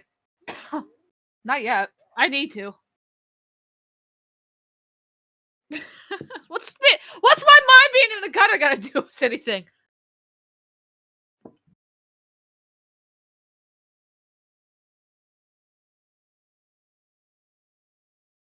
I think you're still muted on your stream. So, yeah, sorry guys. But yeah, it cuts out a lot of stuff in Overlord. The light novel, even the light novel cuts out stuff like, you know, that you guys know what I'm talking about. We don't see Rebeto in there, you know, Albeto's sisters, and we know whose sister's the strongest, and with body eyes like everybody's like, oh, he's overpowered. They have somebody in their own regime that would body everybody in his guild, which is Rebeto's sister, or Albeto's sister, Rebeto, and she would body eyes in a second. And everybody's like, Lord, touch me. Man, I love Overlord though. I can't even watch the light. And now knowing what I know about each of the characters, God, I can't even look at them and say Demiurge is a sadistic freak.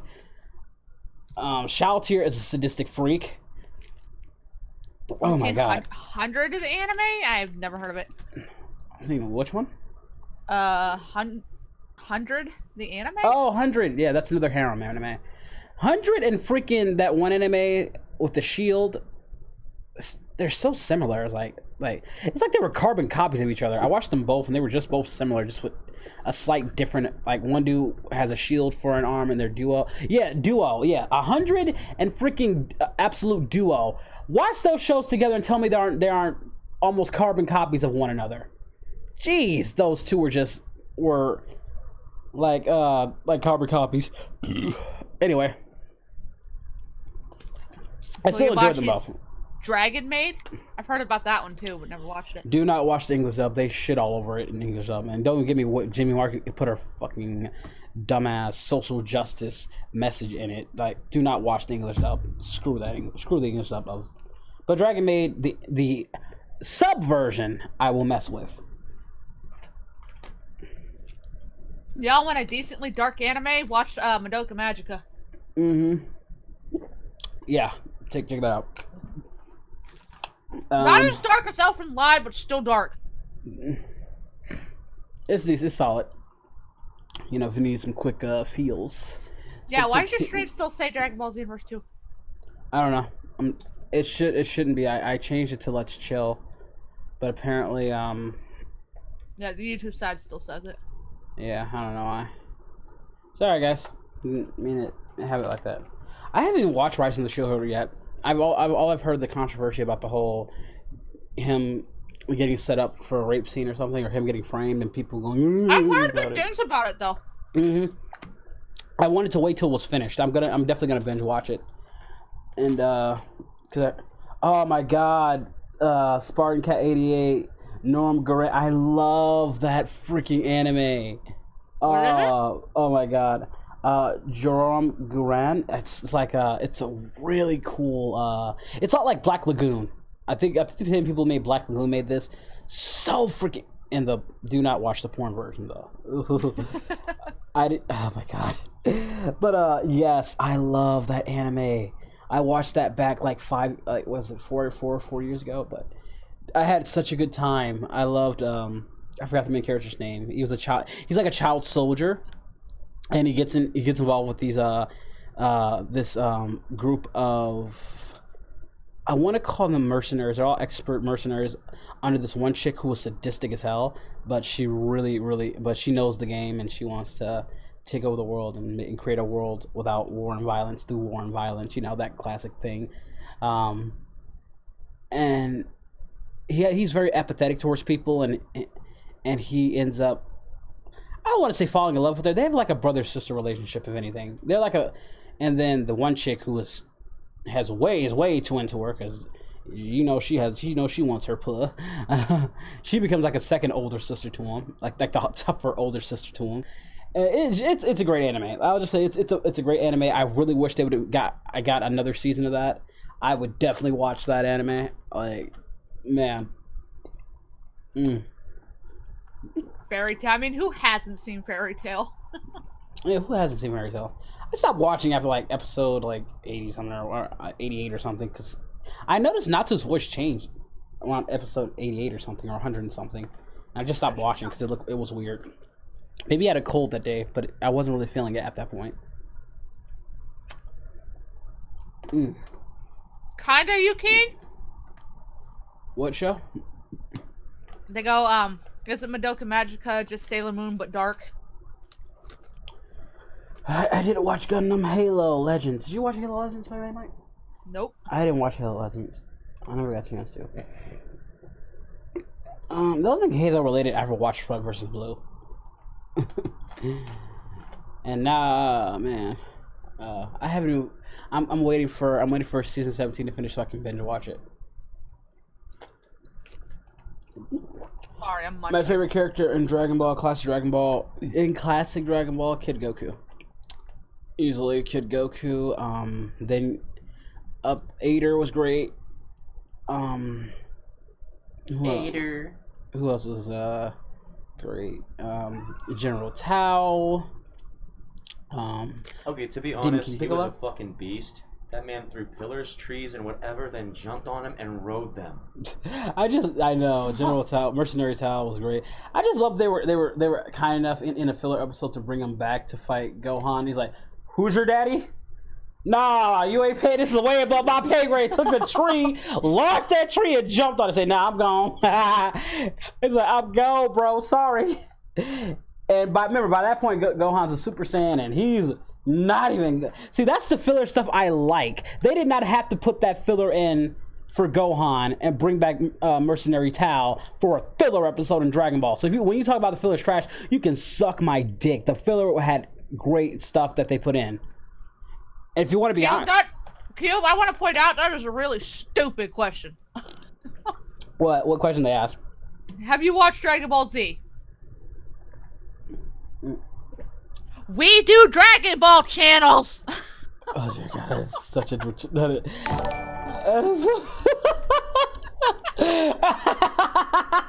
is so stupid. Like what? So somebody asked me, "Do I watch Dragon Ball Z?" I don't know if that was a troll question or if that was a legit watched Dragon question. Ball after. That has to be a troll question. That has to be. If that was a troll question, good one on. You made me laugh. Oh my God. Yeah. All right. Thank you for the host, Demon Lord. Thank you so much for the host. Oh my god. I want to keep this going, but we really should end it because, you know, we got a movie night to watch, and I'm showing you guys Harold and Kumar's Escape from Guantanamo Bay. We'll go for another 30 minutes. I will stretch it to another 30 minutes, and then I have to end after this. So, any more questions? Any more shows you guys want to re-up?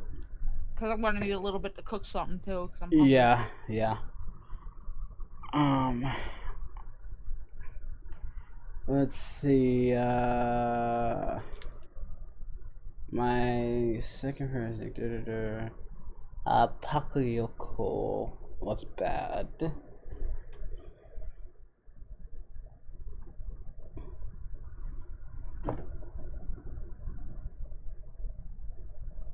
Let's see. Anything else?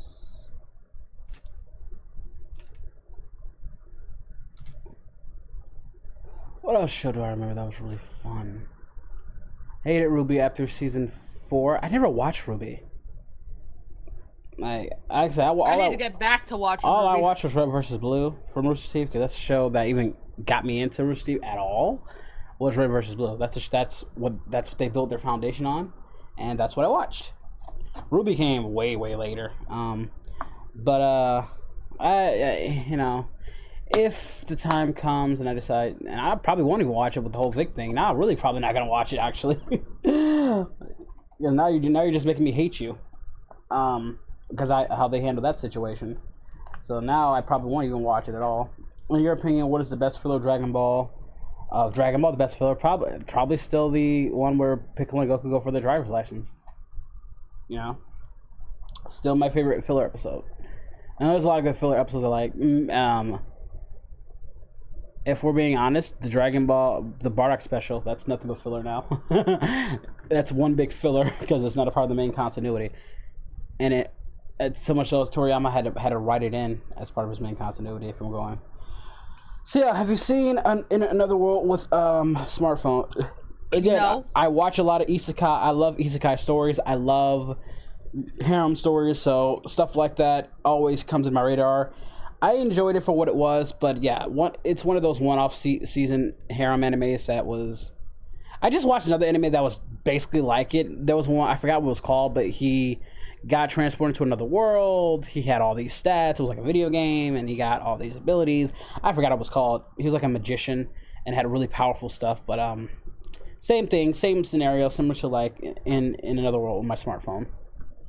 I enjoyed it for what it was. I knew it wasn't going to get another season or anything. It was one of those one-offs, like I said, one-offs isekai stories, because isekai exploded, and it's still going crazy. Overlord is one of those standout ones that is doing great. Another is the time I got reincarnated as a slime. Those are the two standoffs. They're actually like a reverse story, if you think about it. Overlord is the reverse of Rimuru. So yeah, those are the two shows, isekai stories, that are really standing out and getting more seasons, rightfully so, because they're both amazing. How to not summon a demon lord? Not that one. No, it's not how to not summon a demon lord. It's something different. But again, that's similar too. That is also similar as well. They're Lux, but it's not that neither. I have watched how to summon it, because he doesn't act like a demon lord. The one I'm talking about is where he was killed and reincarnated into this world, and before he goes into the world, he gets unlimited money, unlimited abilities, not unlimited abilities, max abilities that are really powerful, and he acts like a merchant. He gets the slaves as his own, which again sounds a lot like Demon Lord, except with Demon Lord he was a top gamer, and a lot of his stuff switched over into a different world, whereas this guy was killed and reincarnated into this world. Or was he reincarnated? Was he not reincarnated?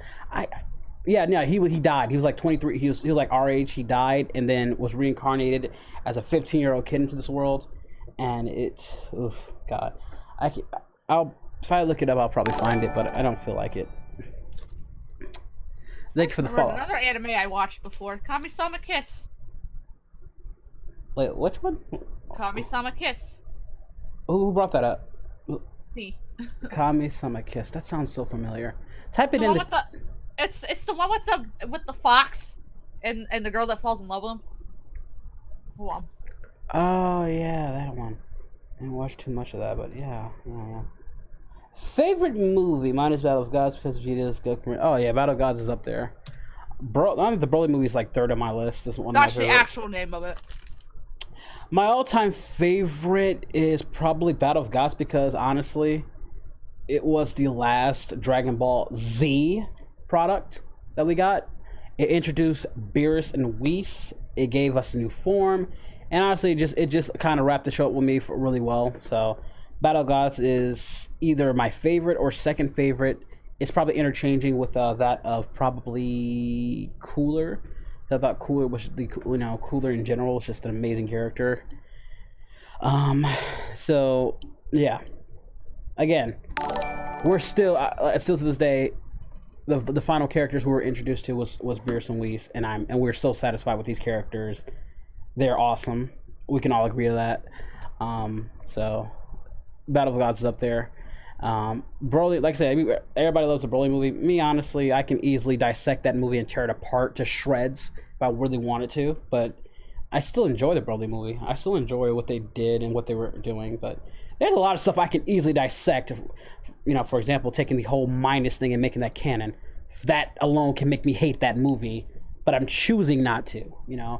I'm choosing to try and just find things that I like and emphasize what I like about the Broly movie. But if I really wanted to tear the Broly movie apart, I can tear that movie apart with a silver bow and arrow, just like I can tear apart any other movie I like with a bow and arrow for the dumb stuff that they put in there. And stuff that they took out, but I don't want to because I choose to like the Broly movie, and I think it is a very great movie and should get the respect it deserves. Put some respect on that movie's name, but it's not my favorite. It's not. It just isn't. It's up there. It's definitely up there as one of the best ones I've seen. Definitely like with some of the stuff that they did, and yeah, definitely, it's a good movie. Go watch it. Good evening, there, Lance. What would you say if Goku Black and Baby fused together? Baby Black? Black Baby. I don't know. Yeah. I swear, you guys are the only one keeping me doing this darn stream. I should have ended this a while ago, but you guys are taking me down memory lane. Random question: What would you say that Piccolo's Gohan's dad? No, Piccolo has never been the father type to anyone. Piccolo is more like an uncle. He does uncle type things. When people say he's a real dad, he's done nothing with Gohan in that sense. He's done, in a real sense, Piccolo is like that uncle, that fun uncle that comes around and takes care of the kids. He watches over Gohan from a distance. He sometimes gets involved with family stuff, because Gohan helped make him come out of his shell. If anything, Gohan is more of that category, because it was Gohan that was help changing Piccolo, and because through Gohan didn't exist, Goku was changing Piccolo for the better as well. When it first started, Piccolo wanted world domination, wanted to do nothing to destroy Goku. If anybody ever watched Dragon Ball, they would know this stuff. And then he kidnaps Gohan. Gohan, over time, through Gohan, he slowly changes his ways, and then obviously makes that ultimate sacrifice to save him. He's training other worlds so he can get back to Gohan and help Goku. Now him and Goku are really cool together, And yeah, he's always been that uncle figure. Like the whole meme of Piccolo being Gohan's dad is just stupid because he's never came off as a dad figure. Because he never really taught Gohan much in the sense other than fighting. I honestly can agree with in a lot of ways. Like what did Piccolo actually teach Gohan other than how to defend himself? Which again, Goku and Gohan. Now everybody gets on Goku for that thing with the Senzu Bean, which is still stupid. Goku should have never gave Cell a Senzu Bean, but every time Piccolo was talking, and I think Piccolo said this because he knows how much Gohan doesn't like fighting, because he trained Gohan during that time Goku was dead, but it's also very contradictory because you did that to him.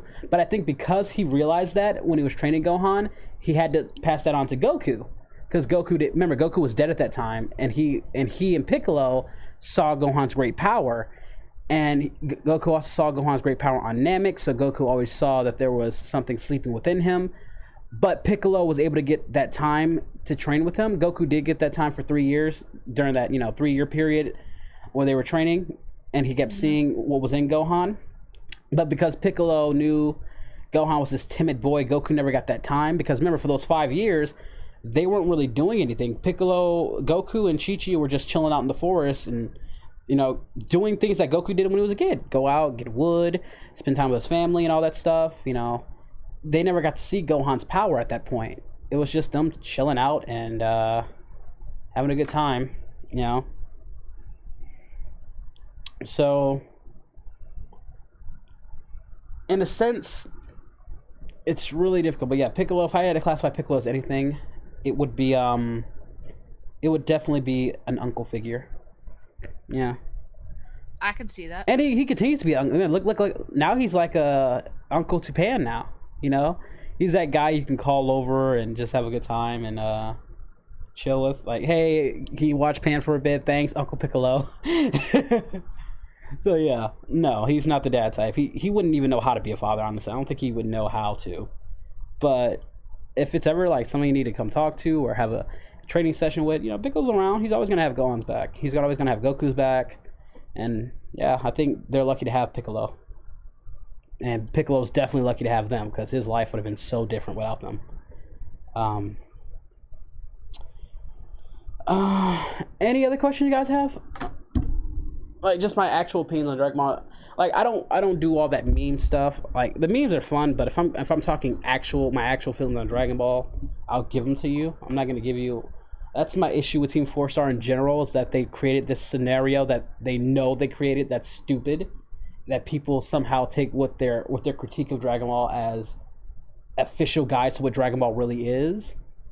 Like with some of those, they just go too far, and I don't think that was their intention. I think their intention was just to critique the show in their own way. It wasn't. And yeah, people took it that way, and they took it to an people don't know the difference between abridged and actual Goku. They think they're one and the same. And I think, like, guys, do you guys actually? And it makes me wonder: do you guys actually watch the show? And that's I honestly question people when they try that. Like, do you guys actually watch the show and actually critique the show? Like, or do you guys just watch Team 4-Star and that's your only experience with Dragon Ball and that's formed your opinion? Or certain aspects of Dragon Ball where the stupid moments end up being really stupid only, and then facilitates your mind whenever you watch GT or watch Dragon Ball, only influences that. I don't know, but yeah, I just don't get it. Goku, Saiyans in general are, like, remember, Saiyans in general are not designed that way. How their parenthood is very different. I think Goku and Vegeta, as Saiyans goes, are really great dads, actually. You gotta remember, Bardock wasn't the greatest father with Goku. He gave two fiddly fucks about it, because Saiyans and relationships are different. Remember, Bardock never saw Gine as a wife at all. She was like this, more of a companion that he got to have sex with and was useful. She was around. This is true. This is from Kira Toriyama. He like, Saiyans and bonds are not that strong. They're not really that strong. Goku and Vegeta they're mutes. If anything, they're like mutes, because relationships with Saiyans are just different. They're just really harsh and they don't last, But with Gine and Bardock, that was just again, he never really saw her as a wife. She was convenience. She cooked for him. They banged occasionally. They were a stable as probably the closest to a stable as you can get back then. Goku and Vegeta, I think they're the best you can get in husbands. They're not really keen on that family stuff. And Goku, I think more so. I think Goku is more into it now, and he's better because he grew up on Earth. He's he's seen the world. He's a bit more accustomed to things. But remember, Goku's life, let's be honest, they're never gonna have that relationship. Remember, these guys are constantly under threat every day. Like, do you honestly think these guys are gonna have the perfect marriage relationships? Like, marriage is a perfect thing anyway. Honestly, I think their relationship is as best as it can get, because when you have Fernando, I think you should check the channel because we already did. what do you say? I think Goku should react to Synthetics video. Chi-Chi-2, you love me. Yeah, I did.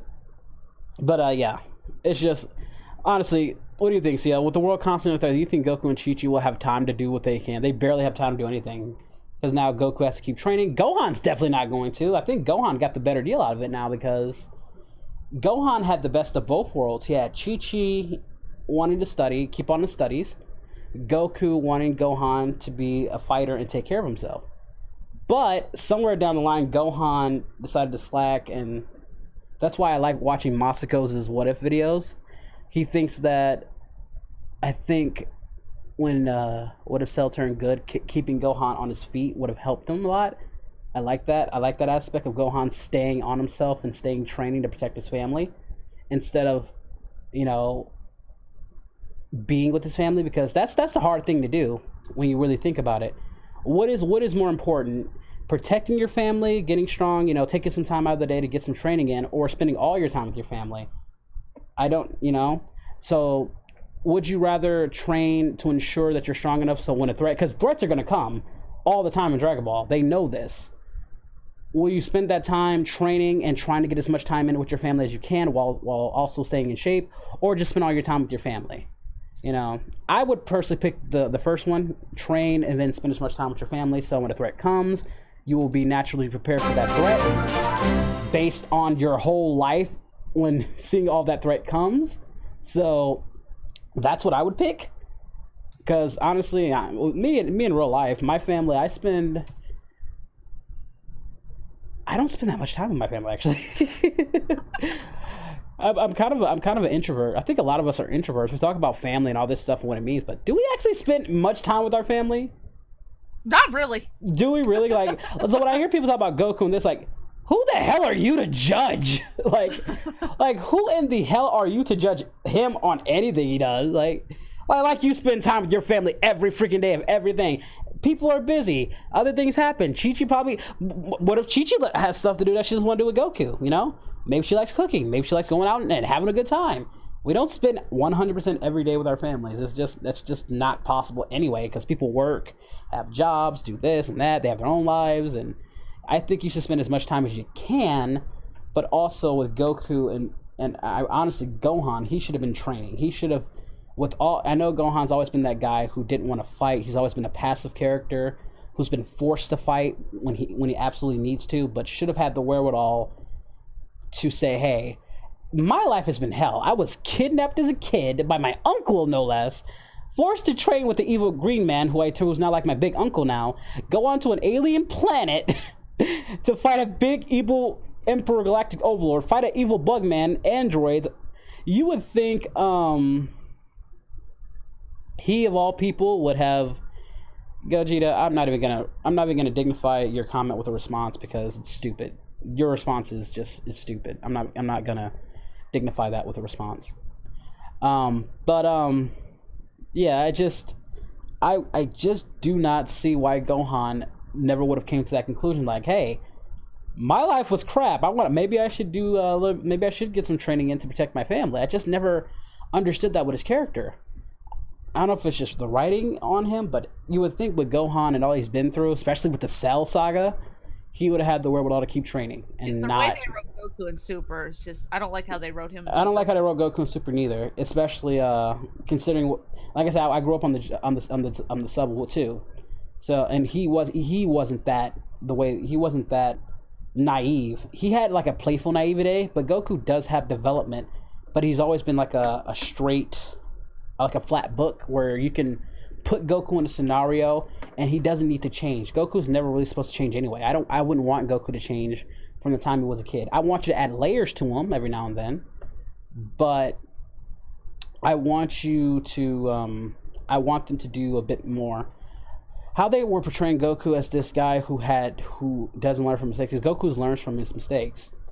Again, the whole point of, Goku not coming back when he died during the Cell Saga was because Bulma had brought up the fact that he brought a lot of people, you know, he brought in a lot of enemies, and Goku made this decision to say, hey, when you really think about it, maybe I am the reason why a lot of these guys show up, and maybe it would be better if I just stayed gone. And I thought that was one of the most noble things he ever did. And then, you know, I hate how people try to turn that on him like it's like, dude, that's literally the most honorable thing you can do. But then it turns out when he's gone, danger will always come anyway, because then the Buu Saga happened. And Gohan, again, this is why Gohan couldn't be a main character. He's in high school doing his own thing. My God. So, but yeah, I thought that was one of the coolest things Goku did was saying, hey, you know, you guys will be all right. I think it's best that I stay in Otherworld. I'll be fine. And, you know, Bulma, maybe she was right. Maybe it's best if I do stay gone and I don't bring any more enemies. Cell was created for the purpose of killing Goku, the androids, his brother. Even though certain stuff were on, like Namek, that was kind of beyond their control. A lot of stuff that happens centers around Goku, so Goku made that decision to stay away. And I thought that was one of the most honorable things he ever did. But, as you know, it doesn't matter if Goku's there or not. There will always be danger threatening the Earth. You know, so, yeah. Where are your mods on the Twitch side? I don't know. They're probably... I got it. Yeah, it looks there. Yeah. But with Super... It just felt like the Blame Goku show, honestly. Honestly, Super felt like the Blame Goku show. And again, that's my thing with Super. They focus too much on Goku and Vegeta. That's another thing I didn't like. Because with Dragon Ball Z, Goku's arc was already finished by the time he got to Dragon Ball Z, but they still had so much to do with him. He had so much. He was the main character centerpiece, but you still focused on a lot of people. Remember, if I remember correctly, when in Dragon Ball Z, we could focus on Piccolo for a bit. We focused on Vegeta. We got introduced to Vegeta and he got so much screen time. Gohan got a lot of screen time. Krillin got a lot of screen time. So a lot of people were getting chances to shine because remember, Goku and most of Z would die a lot.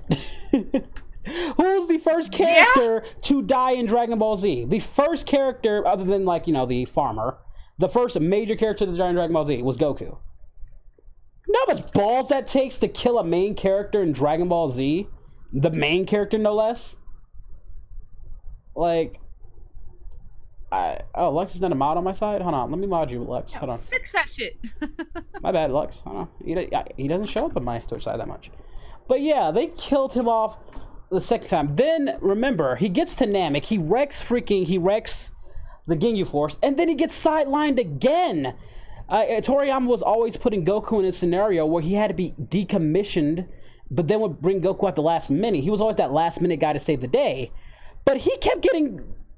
they had to put ways to keep Goku out of the fight so you can put more time on these other characters. Let's emphasize Krillin, Bulma a bit more. Let's emphasize Vegeta. They had to take Goku out of the equation so you can give these guys a screen time.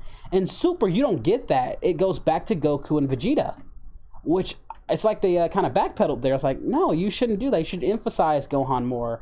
Now, I'm not saying take Goku out because you cannot take Goku out of the equation. I highly doubt Akira Toriyama ever tried to get rid of Goku at all, since Goku not only is his favorite character. I've never heard any interview. Give me an interview, OmniJack, where Akira Toriyama flat out said he wanted that, because I've seen no sources that says that he wanted to get rid of Goku as a character. From what I've always said, he's always wanted Goku as a character. Gohan just never would have worked out anyway. Gohan character in general will never work out. He can never be the main character. Never. It will never work out that way because Gohan is passive. Gohan does not like conflict.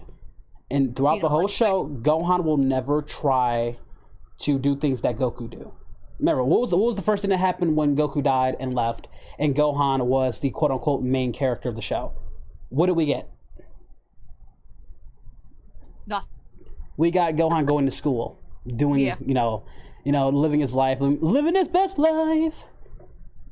And, it was interesting, but let's be honest, it's boring. It's not going to happen. Gohan can never be the main character because Gohan is a passive character. He does not find conflict. Goku is like that flat character where things happen around him and things happen. I just want to point out that his passive persona went out the window and he became Great Saiyaman. He's got a point. You have a good point there. That's Okay. a very good point. That's a good point. That's a good point. Man, I really hate fighting, but I hate criminals more. I'm gonna go outside. I'm gonna beat some ass. Wait, can't forget my pajamas. And what was Obama doing this? Yeah, but that's the whole point. Even then, when Goku does stuff, things happen. We get the Red Ribbon Army arc. We get King Piccolo. We get the Saiyans. We get Frieza, because everything happens around Goku. None of this happens. Not Gohan, not Tien, Piccolo, Bulma. None of these people would be around if Goku was not there. Everything happens because Goku was there. From Bulma, Chi-Chi, everything, because Goku is Dragon Ball. So Gohan would never work. You can't take a Vegeta or anybody else and just stick them into that role. Vegeta's so great because he works so well off Goku. He's what Goku isn't. That's what makes Vegeta a great, one of the greatest, easily one of the greatest anti-heroes of all time. How many times you watched the show and said, oh, this guy's the Vegeta of that show? My Hero Academia, Bakugo. How do I decide this? Which character is talking the most shit? Which character just got their shit rocked? Why are they still talking shit? That's Vegeta. So like I said, no. So you can't stick any other character in that role other than Goku, because things happen when Goku is around. And like I said, even when the Buu saga happened, they had to bring back Goku. Goku didn't even want to get involved because he wanted the next generation to the whole point of him even fighting Majin Buu was just to stall time so Goten and Trunks can, try and mop up this mess. I thought you guys didn't need me. Remember that whole thing? What's Gohan doing? I think he's playing superhero still. Why? And he's just punching the bad guy. And this is because my dad made me fight Cell. And this is because of Namek. But yeah. The whole Sandman thing, do not go outside of it, is he didn't like fighting so much. He didn't want to fight super bad guys who literally could mop the floor with him and he'd have to give effort. No, he just went on the small time peddlers. I mean, to be fair, I think that's a fair thing, because he knows at that point he can. And remember, this isn't a universal world-threatening thing on that scale. It's just a bunch of petty criminals at that point with Gohan. And out of all that, he didn't even have a fucking main arch nemesis. So sad. That would have been funny. The Great Saiyaman having at least somebody who was a superhuman level, not like anybody who's going to be an actual threat, but somebody who was smart, like to outsmart Gohan as the Great Saiyaman. That would have been a fun little storyline if they would have touched on that. Marshmallow, him working with Vegeta probably ain't likely. Turns heel to give Gohan the spotlight. What's the question? He said, "Can you please watch Vegeta Part 2 and video with Vegeta?" It's not likely. I'm not gonna say it's not 100% possible, because he is aware of me, and I got him in a Tokyo Maker and all this stuff. But right now, it's not likely. I'm not gonna say it's not impossible. Not it's just not likely, Not likely? Not likely, my friend. But yeah. So Goku is just. I saw this one article on this lady. I forgot what it was. It was on like some Screen Rant stuff, which was stupid. And she tried to make a whole point about Goku not being and how the story of Dragon Ball would be so much better if he wasn't there. Like, bitch, do you not watch Dragon Ball and know what Goku is in Dragon Ball? Like she brought up the whole point about Bulma going back in time with to prevent the Saiyans, to prevent the androids from even being there. But if Bulma had to go back in time, that would have showed that her being there and the timeline that she was in was already sucking anyway. So she had to build a time machine to go back in time because she failed. Bulma, which by the way, Bulma is an amazing character, and I honestly, Dragon Ball wouldn't be the same without her as well. I don't think the story would be anywhere near as good without Bulma being there. Well, technically, the story would never progress if Bulma wasn't looking for the Dragon Balls and wanted upon Goku.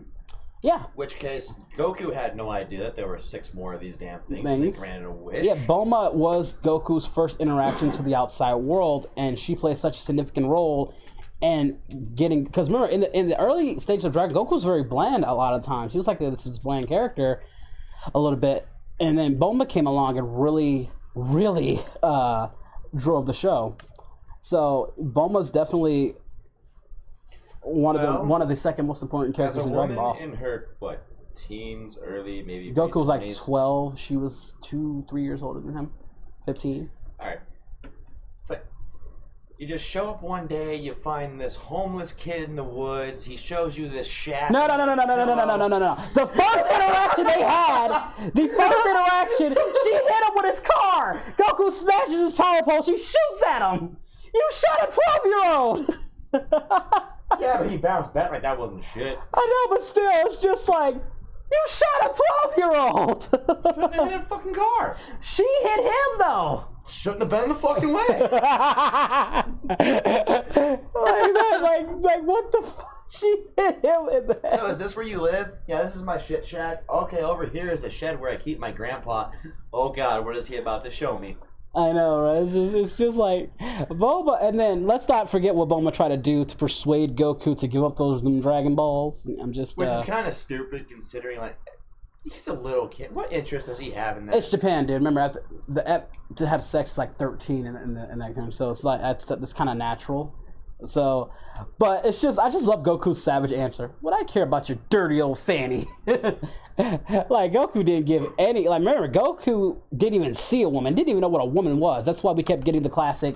I'm sorry. Pat, pat, pat. I still can't get over the fact that while Bulma was asleep, like dead fucking sleep, he just takes her panties off, inspects her vagina, and then freaks because her balls are gone. Remember, he hadn't seen a woman at that point, so yeah, he just assumed girls had balls and tails. Remember, he's like, "Oh, you don't have a tail." You know, like he was a curious kid. I mean, and remember, 12 at that age, 12, you're discovering your body at that point. So I don't know how it is for Saiyans, but yeah. I mean, the way Goku handles it, it's just like, Yep, that's one dick. That's two balls. I'm naked. let's fight that fish. There's nothing really there. Do you remember like when he went Super Saiyan in front of what was it, Trunks and Goten? They're both standing outside, like on the barrel on the ground. I think it's Gotenks, and he's just standing there, full on fucking naked, just staring him down like, your power level's puny. Oh yeah. So All from the bath. yeah, it's just but and I always appreciate Dragon Ball in the technical aspects. Again, if you watch Dragon Ball, I love how very well grounded that show is when you're not worried about space. Because once you start adding space into the whole thing, everything just changes. Well, And- you see, more like Dragon Ball was sort of your comical, serious, like almost slice of life. Well, it was all about the the certain remember sense, martial but, art. It like, was all about martial arts and adventure. Yeah, and then like when you got to Z, the whole dynamic switched up, and nobody was acting the same way, and it became a little more serious. Well, no. They were still the same, but they got more. Everybody got more developed at that point. Oh no, because like you got less. Remember, martial arts. I'm sorry, like martial arts was a bumpers between like commercial broadcasts. Yeah, they kind of stayed there, but then they just disappeared. martial arts and well, it was adventurous, but martial arts was a huge thing there in Dragon Ball. Remember, even if you watch the fights, very technical fighting, very martial arts oriented. Dragon Ball Z, you still had those, but they were masked by all the ground crone, world destroying, galactic destruction energy blasts. So is it wrong for me to assume that the fellow martial arts master, that Master Roshi, was like, mad? Of the Crane School, Yeah. Crane, Is it safe to assume that the bird on his head is the actual martial arts master, and the old man's just a pawn? That would be funny. That would be, but no, that would mean Turtle. That would make Turtle the actual master in the Turtle School. That would mean Turtle. That Turtle man. How did Roshi learn that Kamehameha? That Turtle man. I'm just kidding. We've seen Roshi's master, but it would just be because if we're going by that logic that the crane on his head, then Turtle would have to be Roshi's. That'd be a cool theory too. We talk about the school of the Turtles Fighting School and the Crane School, but what do you really know about this school? For all we know, we've seen Turtle, we've seen the Crane. Could it be that Roshi? And I forgot, because Mercenary Talos' his brother. I forgot his name. Could it be that the true masters are these animals, and we're just sleeping on them? Master, you can't look at this. Where's your common sense? Hey, kid, I been have some fun, god dang it! I just, oh man. What is hell? I don't know. I don't know. What do you think, Seal? Oh man. I haven't really thought about it. I don't know. It's just a fun little theory. Obviously, it's not true, but it's just some fun stuff. It's just, but again, Super just. Like I said, the two real moments that stood out with me as class actual Super moments.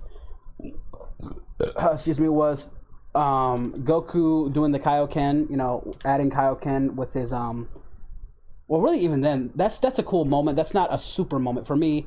A super moment that's original was Ultra Instinct. Enter Ultra Instinct into the fold. That was an original super moment. That wasn't a callback or anything. It was a new thing.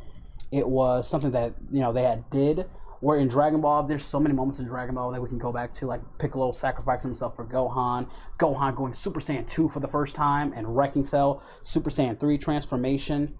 Like there's Which honestly was kind of a waste. It's Super Saiyan 3 in general is a waste. That's why he doesn't use it. But the moment, we're talking about the moments that happen that are memorable. Is what I'm talking about. Boo, can you stand there while I scream for 20 minutes straight? I think I just stepped on a fucking rock or something. That's what Sean said with the lungs he had to have had for that. Oh, damn, Sean. See, that was Sean at his best right there. I don't know what to tell you on that one. I don't know. Have you heard some of his screams in Super? Go look through the entire series. I'm talking about that one because he did not stop. That was all one long freaking take. Yeah. And none of his screams in Super I've seen rivals that scream. He has a lot of great screams, don't get me wrong, in Super, but that one to me is just And again, when I talk, one of my favorite things that they cut out in Kai was the dialogue between Majin Vegeta, and Goku, and just this really long rant that internally Majin Vegeta hating Goku, and they took out so much for Kai, it pissed me off.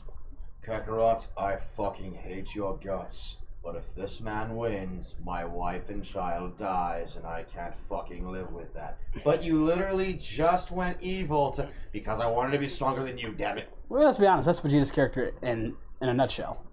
Yeah. However, if you look through the rest of the series, the only hype moment is the part where Goku slides on Kefla's blast to just unload in her face. No, that's not the hype moment. Him going Ultra Instinct and fighting Jiren I was hyped. Plus, the music for that was just amazing. I don't know what the dub was thinking. All the rest of the series and trying to show me in fucking conflict, confrontation like that, that's anytime better. Because seriously, he slid up that shit and unloaded it in her face. The look on her face even knew. She's like, oh, I fucked up. Like you're talking about when he slipped. That's just more of a hope. That's not really hype. That's just a cool moment. That was hype. That was a moment. That was hype. That was not a hype. That was a moment. That was just cool. You want to talk about hype? I can give you 3 hypes. That was better than that. For 6 straight months, that GIF was all over Facebook. Yeah, and Ultra Instinct broke Crunchyroll. Get the fuck out of my face with that. Like I said, I got the music. I got my music. I cried when I saw that form. I never cry on anything. I'm a grown man now, and I cried when I saw Ultra Instinct come in and that music that played and that Bruce Lee. I was like, what the fuck? I said, it's about goddamn time I got something that is original from this show that differentiates from Z. It's not a callback. It's not this. It's 100% original. Like, another cool moment was, remember when Goku found out that Goku Black had killed his wife and child? He went ham and eggs on every... One of my favorite moments. Freaking teleports. Whoosh, it gave Zamasu on their faces when their most beloved killed them. You what?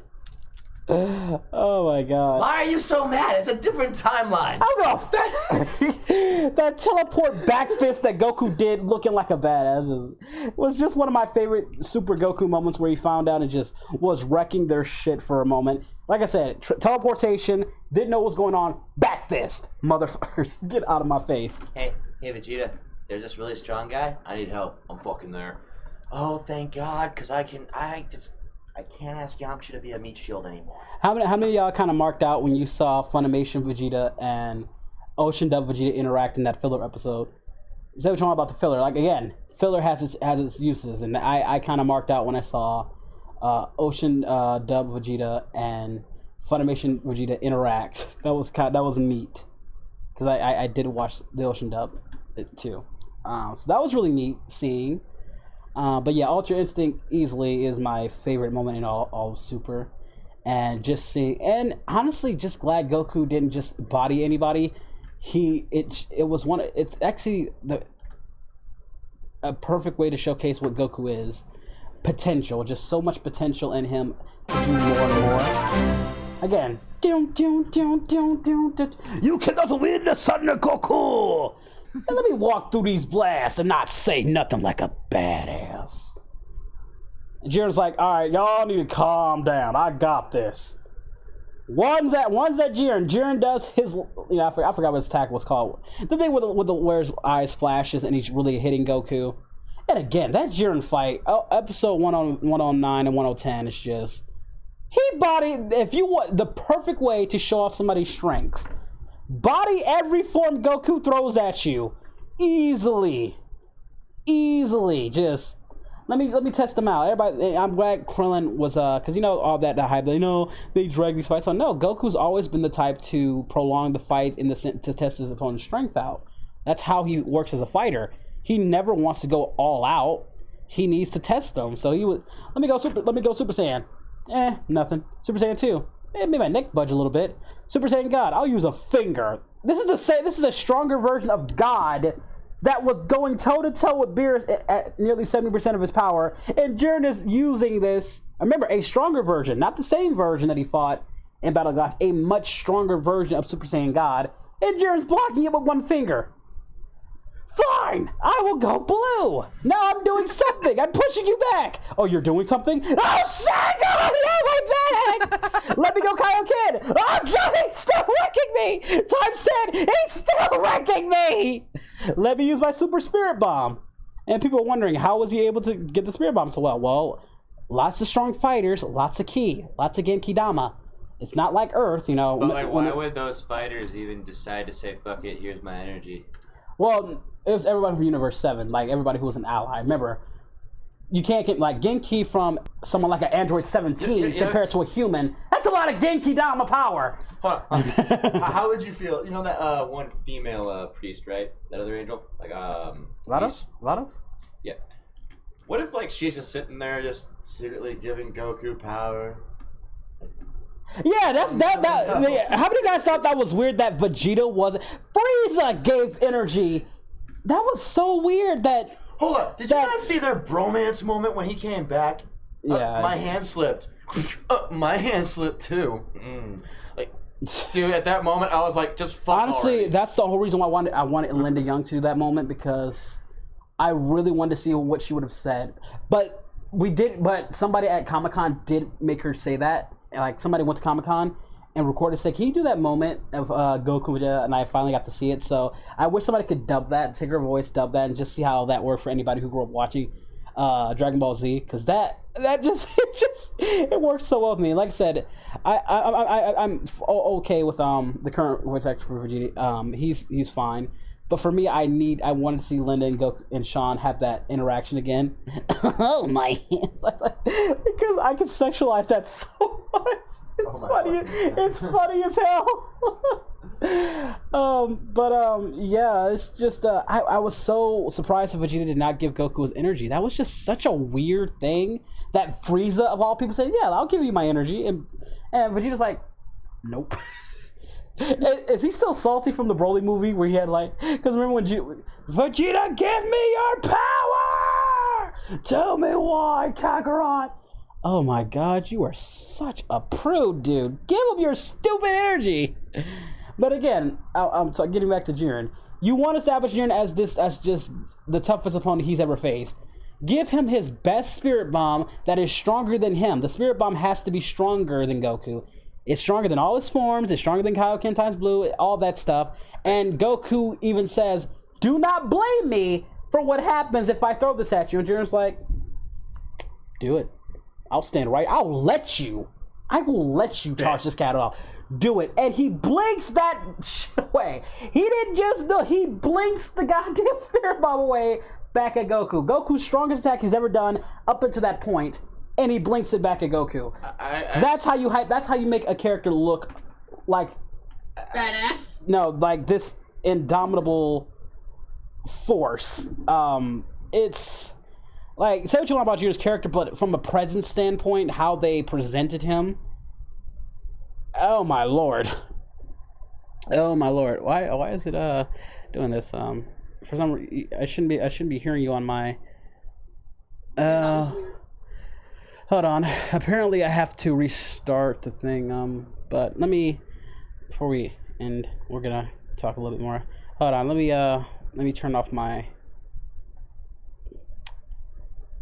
so I'll have no choice but to hear you on. Oh, that's why I was doing that. I don't know why I was doing that. Sorry about that, guys.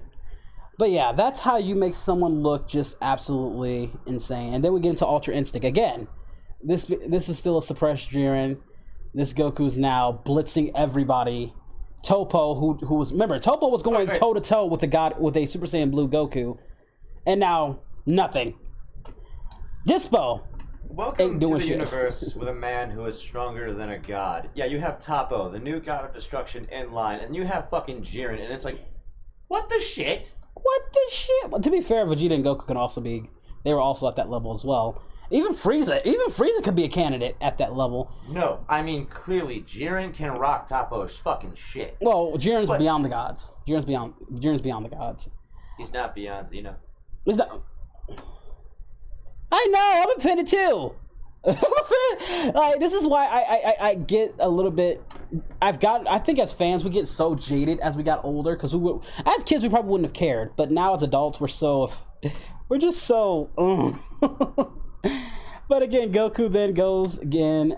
He's fighting now toe to toe more suppressed Jiren, the same Jiren that was rocking him earlier, and doing a pretty damn good job. Even Beerus is like, what the shit? He was already worried. Remember, this version of Beerus is now shook. This isn't like, that dirty monkey was going to use that Kaioken form against me. You know, he's a little nervous back then, but now he's just in shock at this power of Goku. That told me all I need to say about what Jiren feels about this power. And man, they just did such a great job. The Japanese dub did such a great job. I wanted to see what they did on the dub version, and it's mixed. That's always going to be a mixed episode for me because the soundtrack sucked. We can all agree the soundtrack sucked. The name Autonomous Ultra Instinct is stupid. But then I say Sean did such an amazing job. I thought the voice actors, Whis in general, he did such a good job in that episode in hyping up Goku. I thought that was really good. I thought the voice actors in general all just did it very well.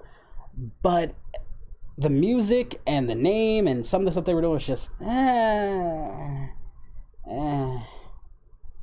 So the English dub of that episode is very mixed for me, but the sub just killed it. Oh man, they killed it. And then, like I said, you brought up, like, again, the Kefla fight, Goku fight, sliding Kamehameha. That's the first time I saw Goku ever slid with this Kamehameha in your face like a disgrace. The look on her face, it was at this moment she knew. She fucked up. And it was, man, like, I guarantee you, that YouTube channel, what was it, RDC World, like, man, she hit that hard. She played with you 3 different times. Ha, ha, ha. Guarantee you they were saying that when they were watching that episode. She hit that girl so hard and replayed 3 different times. Oh my lord. I really wish they wouldn't, like, towards the end, they wouldn't use so much reused animation. That was another issue I had with Super, was just so much reused animation. And this is, like, towards the end, and this is supposed to be the biggest thing you're doing, and you're using so much reused animation that I can even see it. Like, I was ignoring it a good chunk. But it's not at least super blatant like no, Man was. No, but it's too damn noticeable. To the point where I notice it, and I try not to notice it, but I noticed so much. It's like, dude, and remember, this is supposed to be towards the end of the show. You should be putting all your resources into this. I've seen them put more resources into shows that were nowhere near the IP of a Dragon Ball, and they're using reused animation like that. But when they got to, the last fight, Jiren, they were using reused animation then, but it wasn't as noticeable because Now it's pretty, it's sharp, it looks like a movie, and it's really good. You know, Master Ultra Instinct Goku. I always pictured in my head, what if Goku had a full white form? And when I saw it, before he went to his Master Ultra Instinct form, I would white form. Yeah, that would be Super Saiyan 9 if you're talking about fan art, but that's more of the that's Super what I'm Saiyan thinking. 4 area. That's what I'm saying. Like, what would happen if he had not Super Saiyan 4, just all white? And that was the closest thing I ever saw to him doing that. In 2000 or whatever, you could find Super Saiyan. No, never mind.